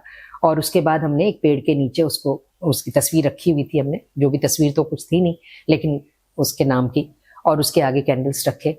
वो सब कुछ जो था वो मेरे भीतर इतना अंदर था ना कि मुझे लग रहा था कि मैं पागल हो जाऊंगी। लिखने ने मुझे एक तरीके से, एक शब्द होता है हिंदी में विरेचन, जब आप अपने आप को खाली कर सकते हैं, तो लिखने ने मुझे अपने भीतर के उस प्रेशर को रिलीज करने का मौका दिया। तो डायरी में जो सबसे ज्यादा लंबा पीस होगा मेरे ख्याल से वो इसका ही होगा। और वैसे मुझे उसमें ही एक और पीस की बात करती हूँ मैं, हिंदू मुस्लिम या इस तरह की जो भेद हैं, हम अपने देश को इसीलिए तो सुंदर मानते हैं ना कि वो बहुधर्मी है, बहुभाषी है, बहुकल्चरल है, तो अब हम उसी को ही खत्म कर दे रहे हैं। हमारे बीच में आपस में एक दूसरे पर विश्वास ही नहीं है। तो ये जो चीज थी, इसमें भी मुझे बहुत दर्द महसूस हुआ और मैंने उसमें एक आर्टिकल जो लिखा है, एक डायरी है कि मुसलमान आतंकवादी होते हैं क्या। और उसमें हम वो फिल्म देखने के लिए गए थे जिसमें कश्मीर फाइल्स, नहीं कश्मीर फाइल्स नहीं, वो थोड़ी और पुरानी बात है। कौन सी फिल्म थी, न्यूयॉर्क। अच्छा, न्यूयॉर्क फिल्म देखने के लिए गए थे। और उस फिल्म में जब मतलब मैं उस बात को महसूस कर रही हूँ कि एक निर्दोष को आप पकड़ लेते हैं सिर्फ इसलिए कि वो मुस्लिम, या एक मुस्लिम जब तंग हो जाता है तो फिर वो जब रिटेलिएट करता है, वो सब चीजें मतलब इस पर एक वो माय नेम इज खान, वो भी है। माय नेम इज खान की बात नहीं करी मैं, जिस समय वो देख रही थी जिसका मैंने उसमें जिक्र किया है, तो उसके माध्यम से मैंने इस बात को जरूर उठाया कि कोई आतंकवादी भी बनता है तो रातों रात नहीं बनता, उसके पीछे बहुत बड़ी सर्कमस्टांसेस होती है जो उसको तैयार करती है। आप उसको इग्नोर करके आगे नहीं बढ़ सकते। इसी तरह माय नेम इज खान में भी है कि हर मुस्लिम आतंकवादी नहीं होता। आप उस तरह से देखना, उस चश्मे से देखना छोड़ दीजिए। अगर वो है आतंकवादी के लिबास में है तो जरूर पहचानिए, उसकी पहचान करना बड़ा जरूरी है। नहीं, ऐसा इंडिया में कहा जाता है कि जितने भी मुस्लिम हैं वो हमेशा इस तरह के जो आतंकवादी हमले होते हैं उसमें नाम मुस्लिमों का ही क्यों होता है। ये सच बात है कि इसमें ज्यादातर जो हैं, अधिकांश कहना चाहिए, वो उस मुस्लिम कोई ना कोई गैंग शामिल होता है और वो उसकी जिम्मेदारी भी लेता है। लेकिन इसका मतलब तब भी ये नहीं है कि हर मुस्लिम आतंकवादी होता है।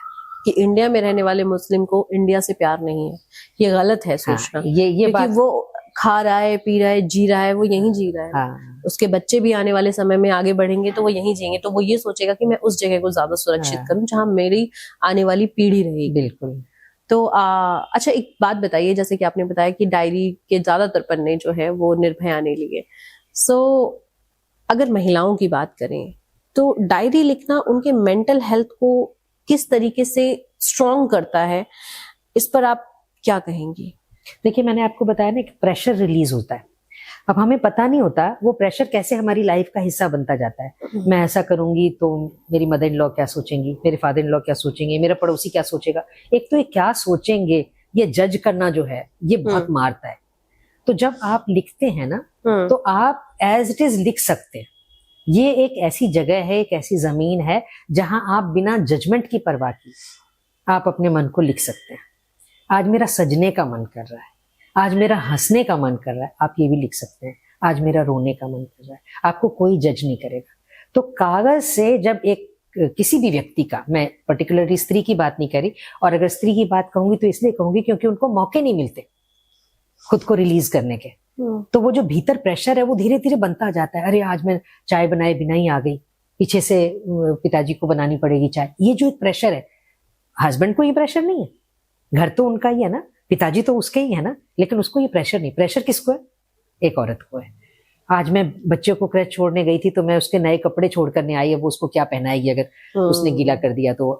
अब ये प्रेशर उसको दिन भर रहेगा जब तक वो काम भी कर रही होगी तब भी ये रहेगा, अरे यार मेरे बच्चे ने खाना खाया, शायद उसको दूध पिलाया होगा। अच्छा, काम करती हूँ मैं, पता कर लेती हूँ। ठीक है, अगर वो कॉल उठ गया तो ठीक है, आप थोड़ा सा काम डाउन हो जाएगा। नहीं उठा तो आप और प्रेशर में आ जाएंगे, आपका ध्यान उस काम की तरफ नहीं रहेगा जिस काम की तरफ एक्चुअल में होना चाहिए। तो कहीं ना कहीं औरत भी बहुत बायस्ड हो जाती है बच्चों को लेकर के, और औरत ही होती है, क्योंकि बायस्ड नहीं कहेंगे इसको, मैं इस शब्द को नहीं सही समझती। इसमें बायस्ड नहीं होती, जिम्मेदार होती है, वो संवेदनशील होती है। मतलब औरत में मैंने देखा कि बच्चों को लेकर के उसके अंदर ये लालच रहता है कि मेरा बच्चा ठीक रहे। मेरा बच्चा, नहीं, ये भाव तो पुरुष में भी होता है, लेकिन वो इसके लिए कोई एफर्ट नहीं करते। नहीं कि आपका बच्चा अगर थोड़ा सा भी चोट लग जाए या कोई दिक्कत हो जाए, आप मान लीजिए कि आपके बच्चे को जुकाम है, आप ऑफिस जा रहे हैं, आपका दिमाग आपके काम में नहीं लगेगा। अब इस जगह मैं अपनी एक लाइन सुनाना चाहती हूँ आपको। बिल्कुल। जब भी मैंने ठोकर खाई, माँ ने तो पुचकार दिया, पर बाबुल ने भूल सुधारी, लड़ने को तैयार किया। तपा गलाकर ही बनता है कुंदन, तूने समझाया, आज जहां भी पहुंची हूं मैं, मुझ में है तेरी छाया। तो माँ और बाप का अलग अलग रोल है और दोनों कॉम्प्लीमेंट करते हैं। हमें चाहिए, हमें दोनों चाहिए। माँ जब पुचकार के चुप कराती, बेटा कोई बात नहीं, लाओ, हमने इसको थप्पड़ मारा, लो, इसने जमीन ने चोट लगाई, ढम ढम ढम। हमने बच्चे को सिखा दिया कि हमने उसको मारा, उसने तुम्हें चोट लगाई, हमने भी उसको चोट लगाई। माँ का ये तरीका है। माँ ने पुचकार दिया, टॉफी दे दी, कुछ खिला दिया, लेकिन पिता ने कहा नहीं, तुम्हारी गलती है, तुम ऐसे क्यों चली कि तुम्हें चोट लगी। तो वो जो सजग करना है, पिता का अंदाज दूसरा है और वो भी जरूरी है। जब आप इस समाज में निकलेंगे तो जमीन पर गिरने वाली ठोकर से ज्यादा जिंदगी में गिरने वाली ठोकर आपको परेशान करेगी। पिता ने आपको सजग किया तो वो पिता ही कर सकता है। जो सिंगल पेरेंट होते हैं उनके लिए कितनी मुश्किल होती है, बिल्कुल दोहरी भूमिकाएं निभानी होती है। तो इसलिए पिता की अपनी तरह से अहमियत है। मैं ये बिल्कुल नहीं मानूंगी कि पिता उसको लेकर के संवेदनशील नहीं होते, उनका तरीका दूसरा होता है। अच्छा, सिंगल पेरेंट की आपने बात की है, तो हमने ये देखा है कि सिंगल पेरेंट में एक पिता माँ की भूमिका नहीं निभा पाता, लेकिन एक औरत, एक माँ, दोनों की भूमिका निभा लेती है। उसकी वजह शायद ये है कि जब बेटा बचपन में रोता है ना, तो माँ कहती है तुम कोई लड़की हो जो रो रहे हो, उसको बेटी बनने ही नहीं देती। उसके अंदर का जो स्त्री गुण है उसको पनपने ही नहीं देते, हम ही नहीं पनपने देते। और औरत जो है उसे कहते हैं कि तुम्हें तो समझदार बनना है, तुम्हें तो ताकतवर बनना है, इसको खाओ, इसको पियो, तुम्हारे अंदर ताकत आएगी, विजडम आएगा, दिमाग चलेगा। तो हमने लड़की को तो लड़का बनने दिया थोड़ा सा, लेकिन लड़के को लड़की बिल्कुल नहीं बनने दिया, जैसे इससे उसका नुकसान हो जाएगा। तो इस वजह से ये वो किरदार नहीं निभा पाते और महिलाएं निभा जाती हैं। ये बहुत अच्छी और यूनिक बात आपने बताई है। और अभी तक सच में इस बारे में मतलब ये नहीं पता था कि पुरुषों के साथ होता ऐसा है शुरू से, इसलिए वो नहीं बन पाते हैं माँ, पिता बन जाते हैं। क्या है कि हम ना स्त्री और पुरुष में स्त्री को कम आंकते हैं। एक तो ये बड़ी दिक्कत है, वो व्यक्ति नहीं आंक रहा, वो पुरुष नहीं आंक रहा जिसे माँ बनना है। वो जानता है माँ बनना कितना मुश्किल है, क्योंकि उसे करना पड़ रहा है ना, उससे गुजर रहा है। लेकिन दुनिया ये कहती है कि स्त्री होना जो है वो दोयम है, पहले नंबर पर पुरुष होना है। तो आप क्यों बनाना चाहेंगे अपने को दोयम? ना माँ ने बनने की कोशिश, मतलब मेरा ही बेटा है, पर मैंने कोशिश नहीं की उसको कि मैं दोयम बनाना चाहूं। तुम पुरुष हो, पुरुष की तरह रहो। तो ये ऐसा नहीं है, ये दोनों दो हैं। पुरुष होना अपनी जगह जरूरी है, स्त्री होना अपनी जगह। ये कुदरत है ना, ये कोई छोटा मोटा लेखक नहीं है, ये बहुत बड़ा कहानीकार है। इसने अगर स्त्री बनाई है और इसने अगर पुरुष बनाया है, तो इसका मतलब इन दोनों की जरूरत इस दुनिया को थी। नहीं तो वो एक ही बनाता ना, वो क्यों बनाता दोयम? उसके पास तो इतनी मिट्टी और इतना 5 तत्व थे कि वो सिर्फ एक पुरुष ही बनाता। अगर यही सबसे बढ़िया था तो वो क्यों बनाता दोयम? उसने दोयम नहीं बनाया था, हमारी सोच ने ऐसा कर दिया। अच्छा, एक सवाल है आपसे, ऐतिहासिक रूप से महिलाओं की डायरियां कैसे सशक्तिकरण का माध्यम बनी? आपकी किताब इसमें कैसे फिट होती है, इस बारे में जानना चाहेंगे। देखिए ज्योति, मैंने सचमुच में ऐसा सोच के कुछ भी नहीं लिखा। लेकिन ऐसा हो गया। पर ये है, नहीं मैं नहीं जानती हुआ भी कि नहीं हुआ। अच्छा। पर मैं ये जानती हूँ कि मैं अपने भीतर आसानी से क्या मैं समझौता नहीं कर सकती। इसलिए मेरी डायरी भी कहीं समझौता नहीं करती है।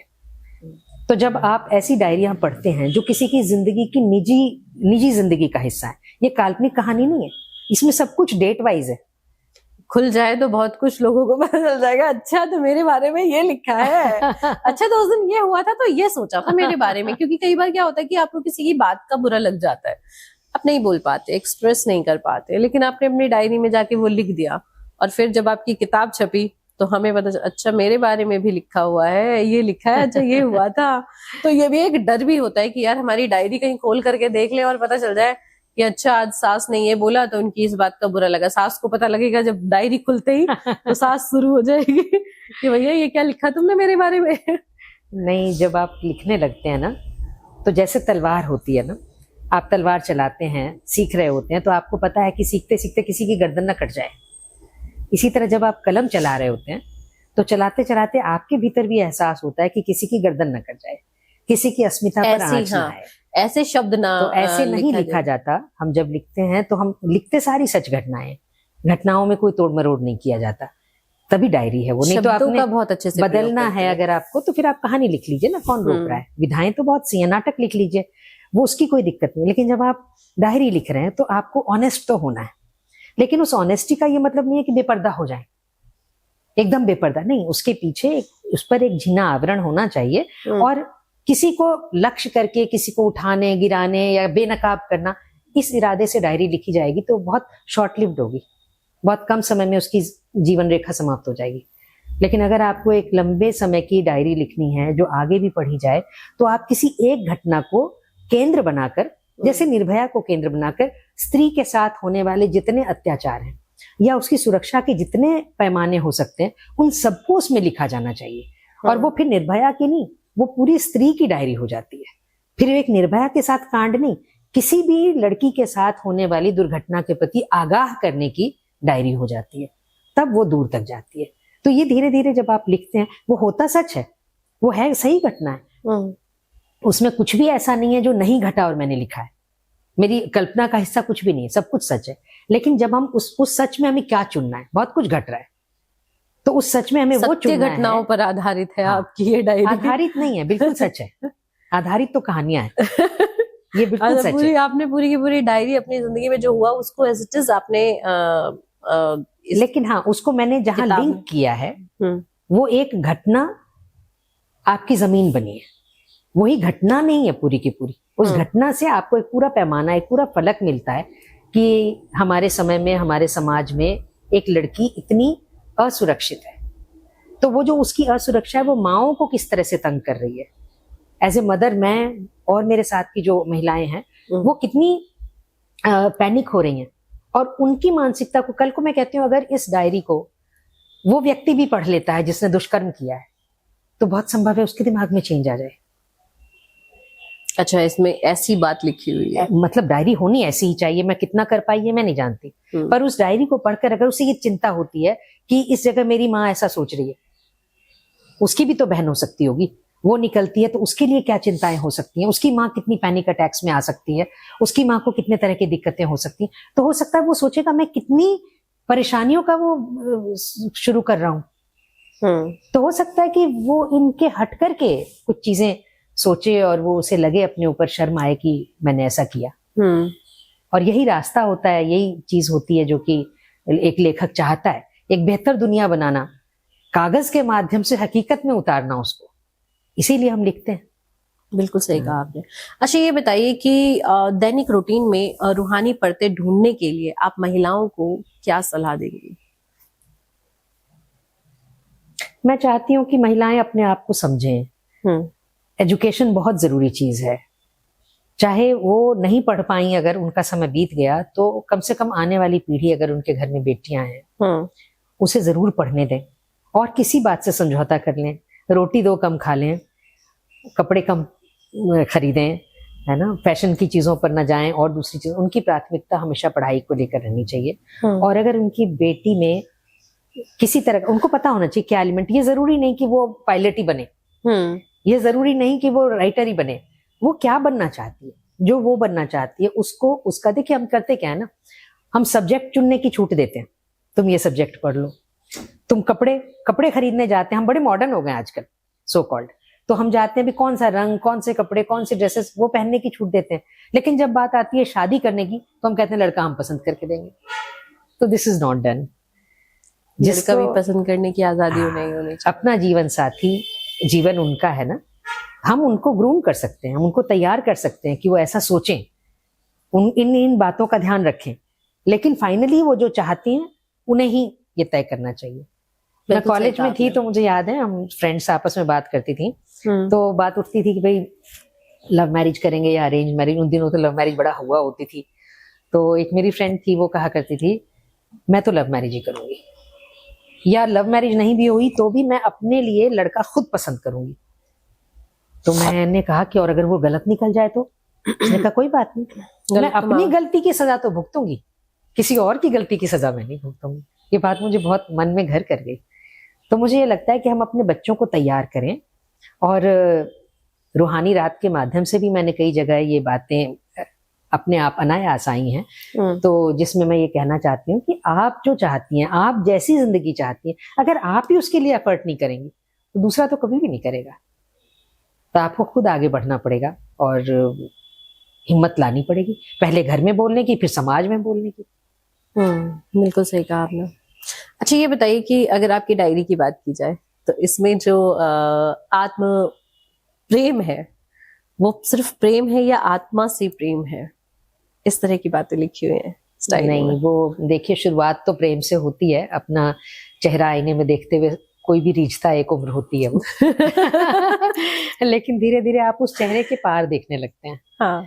तो धीरे धीरे वो आत्मा तक पहुंचता है, पर इसमें उम्र रोल प्ले करती है। आप सोचें कि शुरुआत से ही ऐसा हो तो ऐसा नहीं होता। आत्मा मतलब प्रेम से शुरू होती है जरूर बात, लेकिन धीरे धीरे आप उस आत्मा से प्रेम, जैसे आपने शुरुआत में ही बात कही, बड़ी सुंदर बात कही, आत्मा की मुक्ति का मार्ग। डायरी एक तरह से आत्मा को मुक्त करती है। आपको मैंने कहा ना, सबसे बड़ी बात वो कहने देती है जो आप कहना चाहते हो, बगैर इस बात की परवाह के कि कोई क्या सोचेगा मेरे बारे में। तो आप उस बात को कहने की आपको एक आजाद जमीन मिली है, आप आजाद ख्याल होकर के अपनी बात रख सकते हैं। तो ये डायरी बहुत बड़ी भूमिका निभाती है। और आप जब अपने आप को प्रेम करते हैं, मुझे याद है एक फिल्म थी अर्ध सत्य, तो उसमें ओमपुरी बड़ा अच्छा एक डायलॉग है उनका कि मैं जो हूं अपनी खूबियों खामियों के साथ हूं, अगर मुझे ऐसा ही स्वीकार कर सकते हो तब तो ठीक है, बाकी मुझे खुद को बदलना पड़े तुम्हारे लिए फिर मैं तो थोड़ी रहा, फिर मैं थोड़ी रहा। अब आज आपसे प्यार नहीं किया। आज आप जिसको, हम एक समय में ऐसे महिलाओं को बहुत गलत नजरों से देखा करते थे कि जो अपने मन का कर रही हैं, लेकिन आज धीरे धीरे समय बदला और हम उनको एडमायर करते हैं कि उसके पास इतनी ताकत है, उसके अंदर इतना साहस है कि वो अपने मन का कर सकती है, वो अपने मन को काबू में भी रख सकती है और अपने मन के हिसाब से चल भी सकती है। तो ये वाली जो बात है वो आत्मा से प्रेम हो जाता है तब। तो धीरे धीरे खुद से प्रेम करते करते आप अपनी आत्मा तक पहुंचते हैं, और ध्यान साधना अंततः आपको अपनी आत्मा से ही तो मिलवाती है। असली साक्षात्कार तो वही है ना। अच्छा बात करें महिलाओं की, क्योंकि आपकी इस किताब, आपकी इस डायरी की बात की जाए तो ये महिलाओं को बहुत स्ट्रांग बनाएंगी। तो महिलाओं का जो मेंटल हेल्थ होता है, आपको भी पता है, बहुत प्रेशर में रहता है, बहुत ज्यादा। जरूरी नहीं कि हर किसी को परिवार का सहयोग मिले।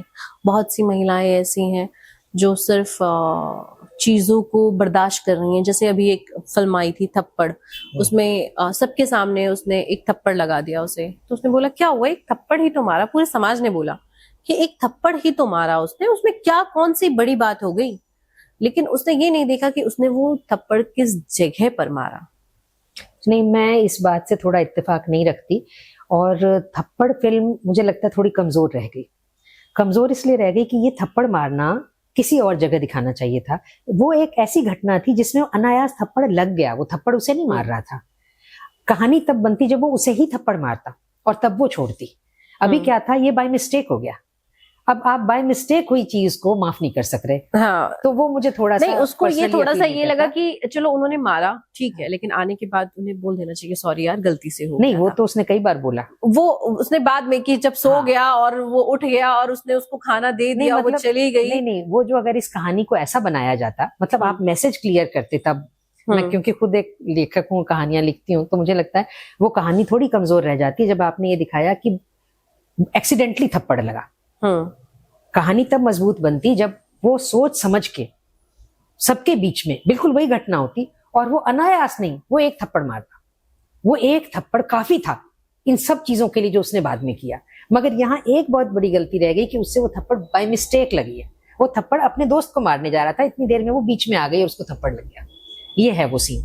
तो इसलिए मुझे थप्पड़ कहानी बहुत नहीं अपील करती है कहानी के ही लिहाज से। मगर मैं ये कहना चाहती हूँ कि अगर किसी समय ऐसा मौका आता है तो एक औरत के अंदर जैसे इसने स्टेप लिया, वो स्टेप लेने की ताकत होनी चाहिए। उसे कोर्ट तक ले जाना, उसे छोड़ देना, अपनी जिंदगी को अपनी तरह से जीना, अपनी अस्मिता के लिए, अपनी सेल्फ रिस्पेक्ट के लिए खड़े होना, आवाज उठाना, ये सब कुछ सही है। बस वहां जो गड़बड़ हुई है वो थोड़ा टेक्निकल फॉल्ट है कि वो थप्पड़ बाय मिस्टेक लगाया। वो थप्पड़ सही में लगना चाहिए था, तब ये कहानी बिल्कुल जस्टिफाई करती है। तो मुझे ऐसा लगता है कि अगर आप आज आपके साथ कोई नहीं खड़ा, मैं कल ही कोई एक प्रोग्राम सुन रही थी रेडियो में, उसमें एक कवित्री हैं, बहुत अच्छी हैं, उनकी माँ को इस बात का डर था कि भाई मेरी बेटी पैदा हुई है तो शायद मेरे ससुराल वाले कुछ अन्याय करें, कुछ गलत ना करें, तो वो घर छोड़ करके अलग चली आई और उन्होंने अपनी जिंदगी को अकेले दम उस बच्ची के साथ अपनी तरह से तैयार किया। तो ये, और आज वो लड़की बहुत बड़ी एक लॉयर भी है और बहुत अच्छी राइटर भी है। तो ये जो साहस होता है वो एक पल में आना चाहिए, क्योंकि एक पल ये रिपीट नहीं होगा, आप इसको रिटेक नहीं कर सकते। ये आया और आपने तय किया कि मुझे अब क्या करना है। तो अगर आपके अंदर ये प्रॉम्प्टनेस है कि मुझे अभी निकलना है, मुझे यहाँ ये नहीं स्वीकार। असली दिक्कत यह है कि हम खुद में ही नहीं जानते, ना हम अपनी ताकत जानते हैं, ना हम अपनी पसंद जानते हैं। हम झगड़ा किससे करेंगे और हमारे लिए कोई क्यों खड़ा होगा जब हमें ही नहीं पता हमें क्या चाहिए। कल को बात होती है, बड़ी बड़ी संस्थाएं आकर हमारे पास खड़ी हो जाती हैं और पता लगता है कि नहीं, ये तो मुझे एनकैश कर रही है, मेरे इसको बेचा जा रहा है, मेरी तकलीफ को बेचा जा रहा है, निर्भया की तकलीफ को बेचा जा रहा है, या इस तरह की कोई घटना होती है इसको नहीं। आप मुद्दे पे रहिए। तो उस मुद्दे पे कौन रहेगा? जिसके साथ बीती है। जिस औरत के गाल पर थप्पड़ पड़ा है वो जानती है कि ये सिर्फ थप्पड़ नहीं है, उसकी पूरी एग्जिस्टेंस को नकार दिया गया है। इतने लोगों के बीच में वो ह्यूमिलिएट हुई है और वो नहीं हुई है। एक औरत जाती है ह्यूमिलिएट। अभी एक जो फिल्म आई थी, मुझे वो बड़ी अच्छी लगी, मैं उसका नाम भूल रही हूँ, जिसमें कि वो बहुत सारे लोग आए हैं, वो शरबत बना करके दे रही है, वो डॉक्टर है लड़का, मैं एक्टर्स के नाम भी याद नहीं रहते। सीरीज थी वो शायद। नहीं, सीरीज नहीं थी, फिल्म थी ये। तो उसमें वो डांस करती है, वो लड़की बहुत अच्छी डांसर है, मैं नाम भूल रही हूँ। तो वो डांस करती है, तो अंत में वो जो हस्बैंड जो है वो हर वक्त ये चाहता है कि मतलब वो मुझे सेटिस्फाई करती रहे,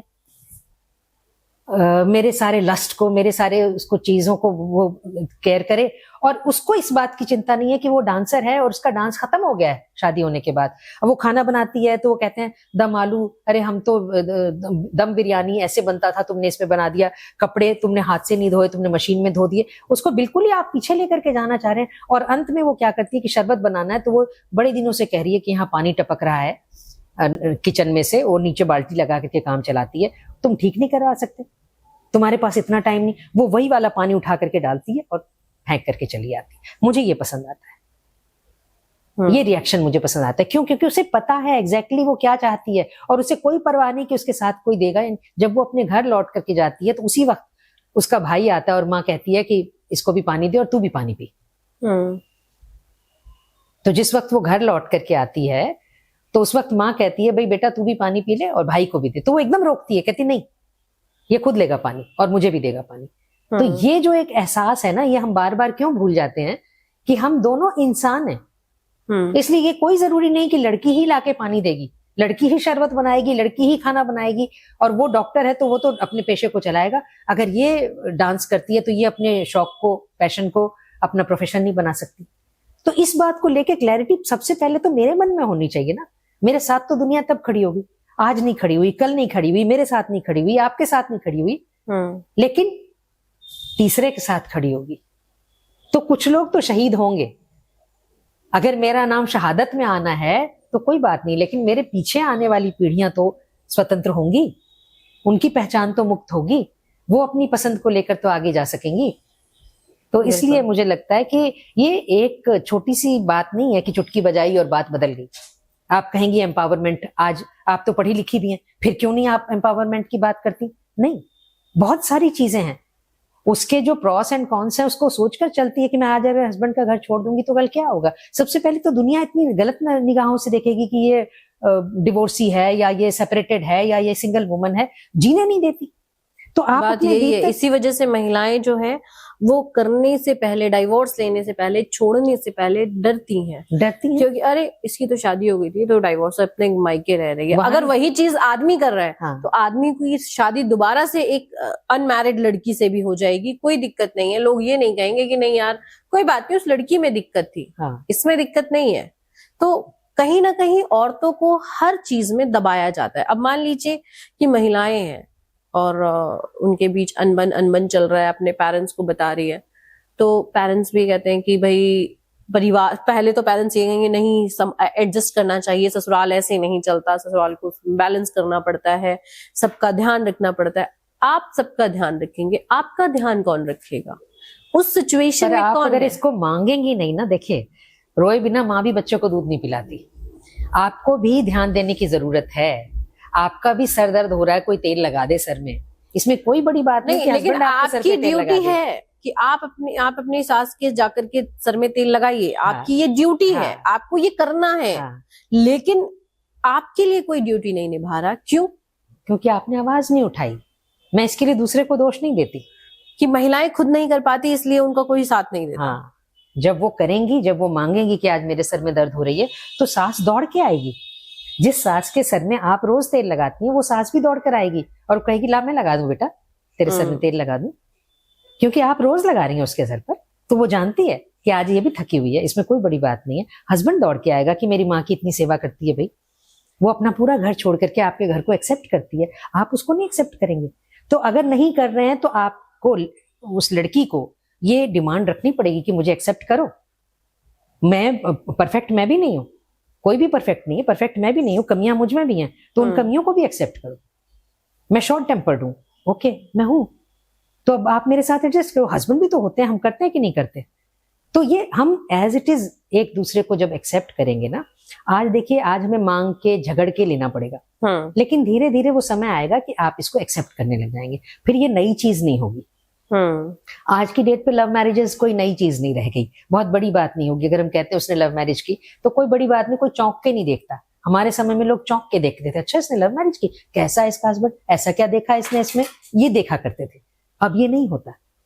लड़की को भी गलत कहा जाता था कि अच्छा इसके घर वालों ने आजादी दी थी, लड़का ढूंढ लिया, पसंद कर लिया, ये कर लिया, वो कर लिया, मतलब पढ़ाया लिखाया और इसने क्या किया।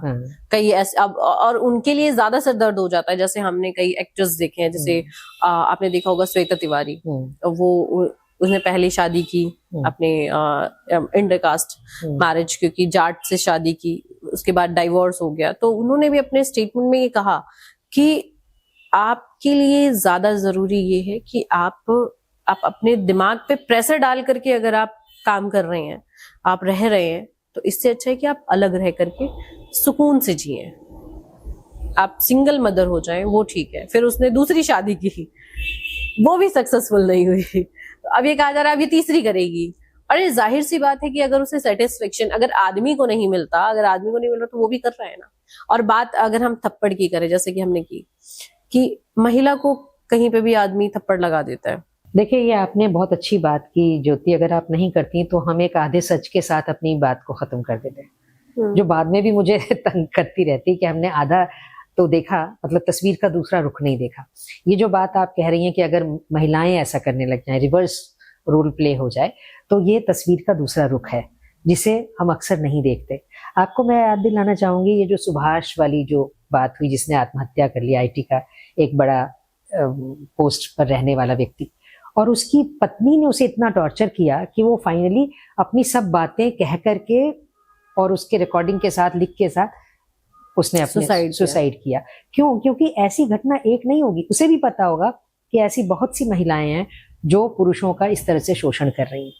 अब ये जो बात होती है ना कि गुस्सा है या रिटेलिएशन है या जो थप्पड़ मार देना है, एग्रेसिवनेस, ये जेंडर बायस्ड नहीं है, ये मानवीय स्वभाव है, ये स्वभाव का, और ये किसी में भी हो सकता है, ये किसी में भी हो सकता है। ज्यादातर ये पुरुषों में होता है क्योंकि हमने उनको छूट दी है। कि तुम गुस्सा कर सकते और ये पहले बहुत ज्यादा हुआ करता था। लेकिन फिर भी इसका ये मतलब बिल्कुल नहीं है कि गुस्सा लड़की को नहीं आ सकता। लड़की ओवरडू नहीं कर सकती, बिल्कुल कर सकती है। तो वो जो चीज है ना, हम क्या होता है, हमने एक वो बना दिया, यूनिवर्सल ट्रूथ बना दिया कि पुरुष ही गुस्सा करता है, पुरुष ही अत्याचार करता है। नहीं, अब तो ऐसी कई घटनाएं हमारे सामने हैं जहाँ की लड़कियां शादी की पहली रात ही पुलिस बुला लेती हैं और कहती हैं कि भाई तुम या तो अपने परिवार से अलग हो जाओ या मुझे इतना पैसा दो। तो पैसों की लेन देन पर आकर के कहानी खत्म होती है। तो ये जो चीज हो गई, इन्होंने ये जान लिया है, कई महिलाएं इतनी शातिर हैं, ये आप इग्नोर नहीं कर सकते इस फैक्ट को। उन्हें पता है कि उनके साथ एजेंसीज खड़ी हैं, उनके साथ संविधान खड़ा है, न्याय प्रणाली उनके साथ में है उनको प्रोटेक्ट करने के लिए, तो वो उनको एक्सप्लॉइट कर रही है।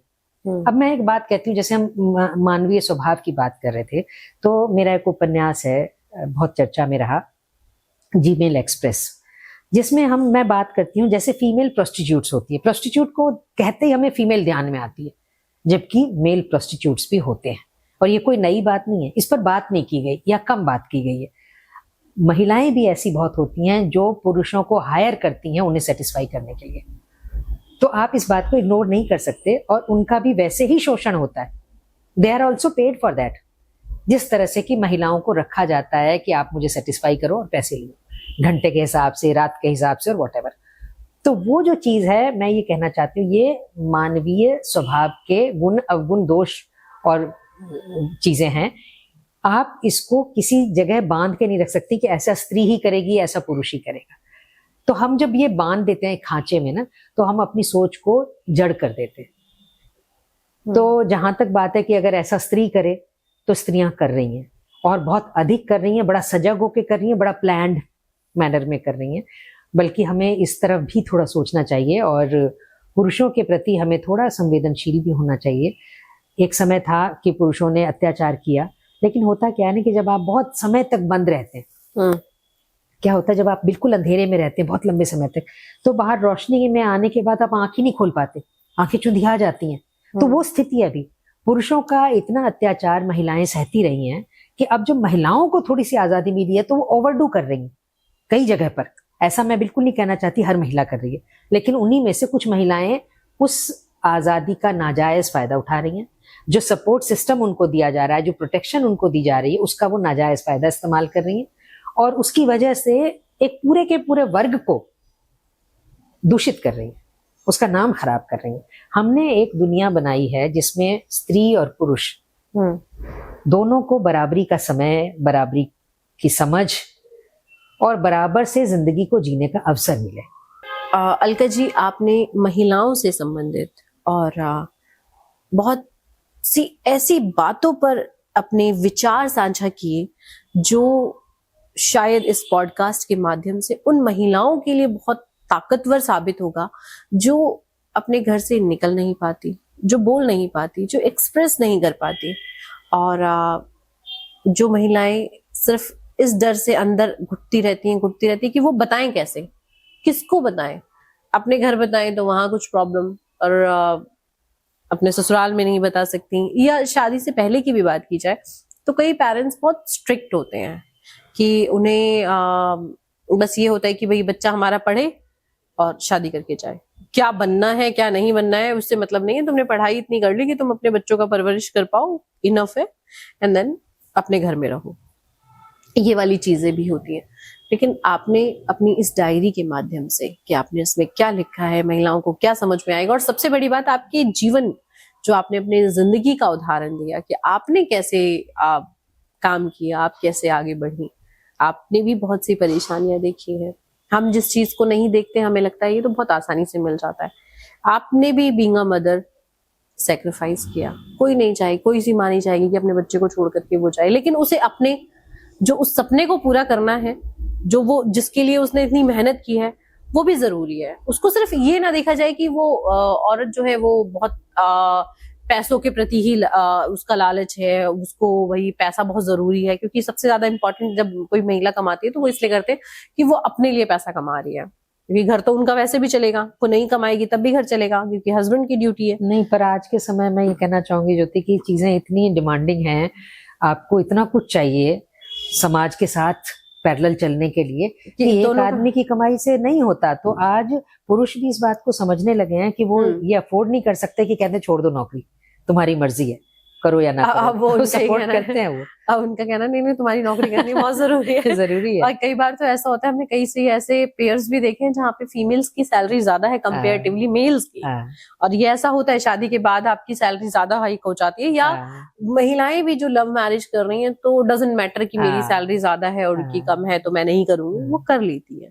सो ये भी चीजें हैं। बट औरत चाहे कितनी भी कामयाब क्यों ना हो जाए, जब वो माँ बनती है तो वो बहुत नर्म हो जाती है। वो उसको अपने बच्चे के अलावा चीजें नहीं दिखती, उसके दिमाग में चीजें चलती रहती हैं। पॉइंट मतलब स्ट्रेंथ भी वही होता है। हाँ, और वीक पॉइंट भी वही होता है कि उसको छोड़ना जाना नहीं, यार ये नहीं हो पाएगा। लेकिन जब ऐसा पिता के अंदर नहीं होता, पिता को ये रहता है कि भैया मुझे काम करने जाना है, मेरी तो ड्यूटी है, मुझे तो वहां जाना है, संभालने के लिए है, संभाल लेंगे।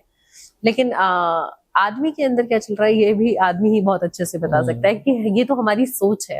हमें लगता है अंदर वो भी तड़पता है और अपनी तरह से वो बच्चे को बड़ा करता है, जहाँ उसकी जैसी जरूरत है ना, उसकी भूमिका थोड़ी अलग है और उसको बहुत हिस्सेदारी दी ही नहीं गई। दरअसल हमने खुद ही अपने हिसाब से ऐसा मान लिया, क्योंकि एक समय में लड़कियां घर संभालती थी, वो नौकरी नहीं करती थी, तो वो अब घर से बाहर तो कदम रख चुकी हैं, लेकिन घर फिर भी नहीं छूटा।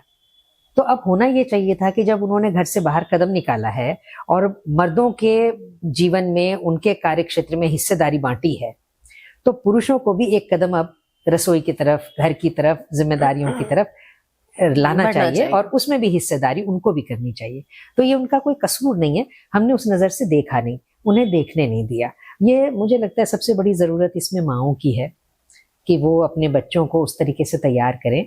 और बेटी का एग्जाम है तो बेटे को कहें तुम चाय बना लाओ, आज काम वाली नहीं आई है तो आज तुम बर्तन साफ कर दो, तुम सब्जी काट दो। या बेटी की तबीयत खराब है तो तुम काम कर दो। बेटी का मान लीजिए हम और काम करवाना चाहिए, माँ को भी काम करवाना चाहिए, ये जरूरी है। ये नहीं कि आप खुद कर लेंगी। मैं कहती हूँ आप बात कर रही थी, बड़ी सेंसिटिव सी बात है, जनरली लोग इस पर बात नहीं करते।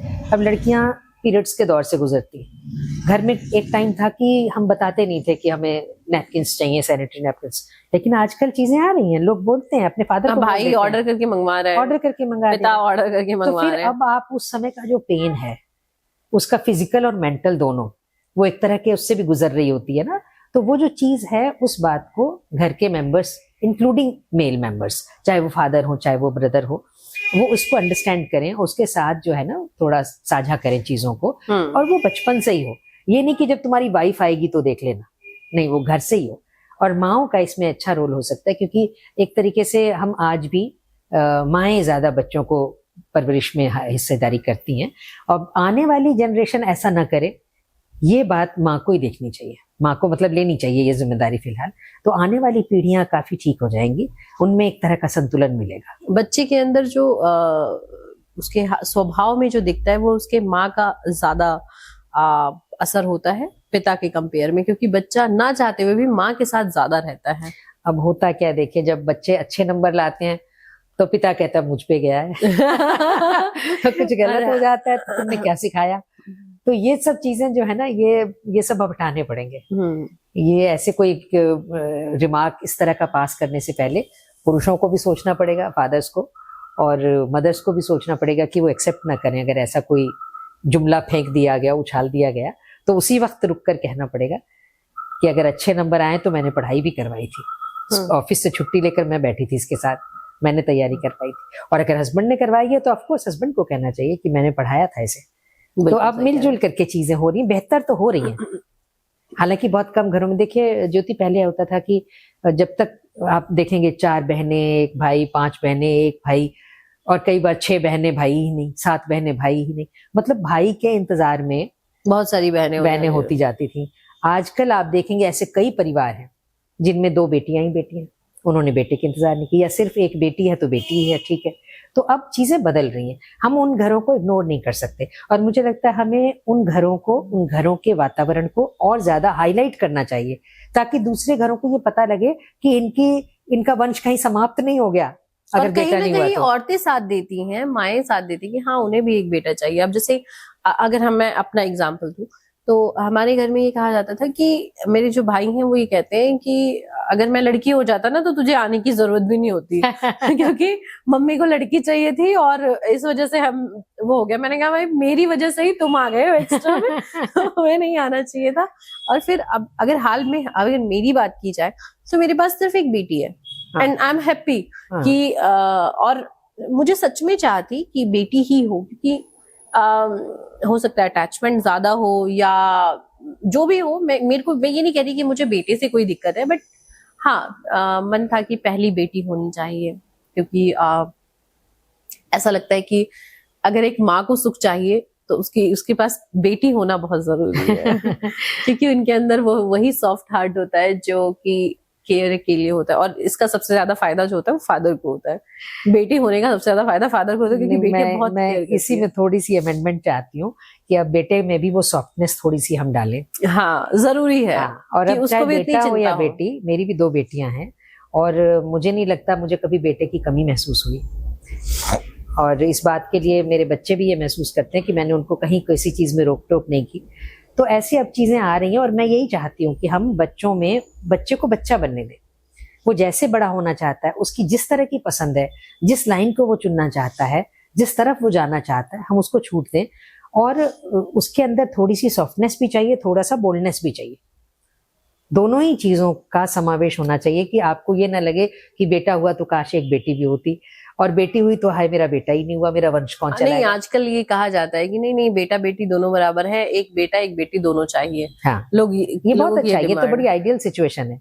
हाँ, कि दोनों होना जरूरी है, आप दोनों का सुख भोगिए, ये करिए वो करिए, लेकिन आपके पास आपको जो भगवान दे रहा है वो आपके हिसाब से बहुत सही दे रहा है। हाँ। आप उसके हकदार हैं या आप डिजर्व करते हैं, इसलिए आपको अभी आप देखो सबसे बड़ी दिक्कत क्या होती थी, लोग कहते थे कि अगर आपकी बेटी हुई तो आपका वंश तो चलेगा ही नहीं, शादी होगी तो बेटी दूसरे वंश की हो जाएगी। अभी मैंने ऐसी कई महिलाएं देखी, इनफैक्ट मैंने तब से देखी जब मैं रेडियो में काम कर रही थी, जब मेरी नई नई शादी हुई थी, तो उस वक्त मैंने पाया कि एक अनाउंसर थी जिसने कहा मैं अपना सरनेम नहीं बदलूंगी क्योंकि लोग मुझे मेरे नाम से जानते हैं। अब जो दूसरा नाम आया है उसके साथ उसने उस नाम को जोड़ा, और अब मैं देखती हूँ आज के समय में तो आजकल की लड़कियां अपने पुराने सरनेम के साथ चल रही हैं और हस्बैंड को कोई दिक्कत नहीं। तो धीरे धीरे देखिए समय तो बदल रहा है, तो पर बदलने के लिए जो वातावरण चाहिए वो हमें देना पड़ेगा। अगर हम ही कहेंगे कि तू उसे बदलने क्यों नहीं कहता, उसका नाम क्यों नहीं बदलवा के आता, तो फिर तो वो करवाएगा। लेकिन ज्यादातर ये चीजें माएं करती हैं या पिता करते हैं घर में, तो जो वो एक फर्स्ट जनरेशन है उस जनरेशन को थोड़ा सा लिबर्टी देनी पड़ेगी अपने नेक्स्ट जनरेशन को कि तुम जैसे जीना चाहते हो वैसे जाओ।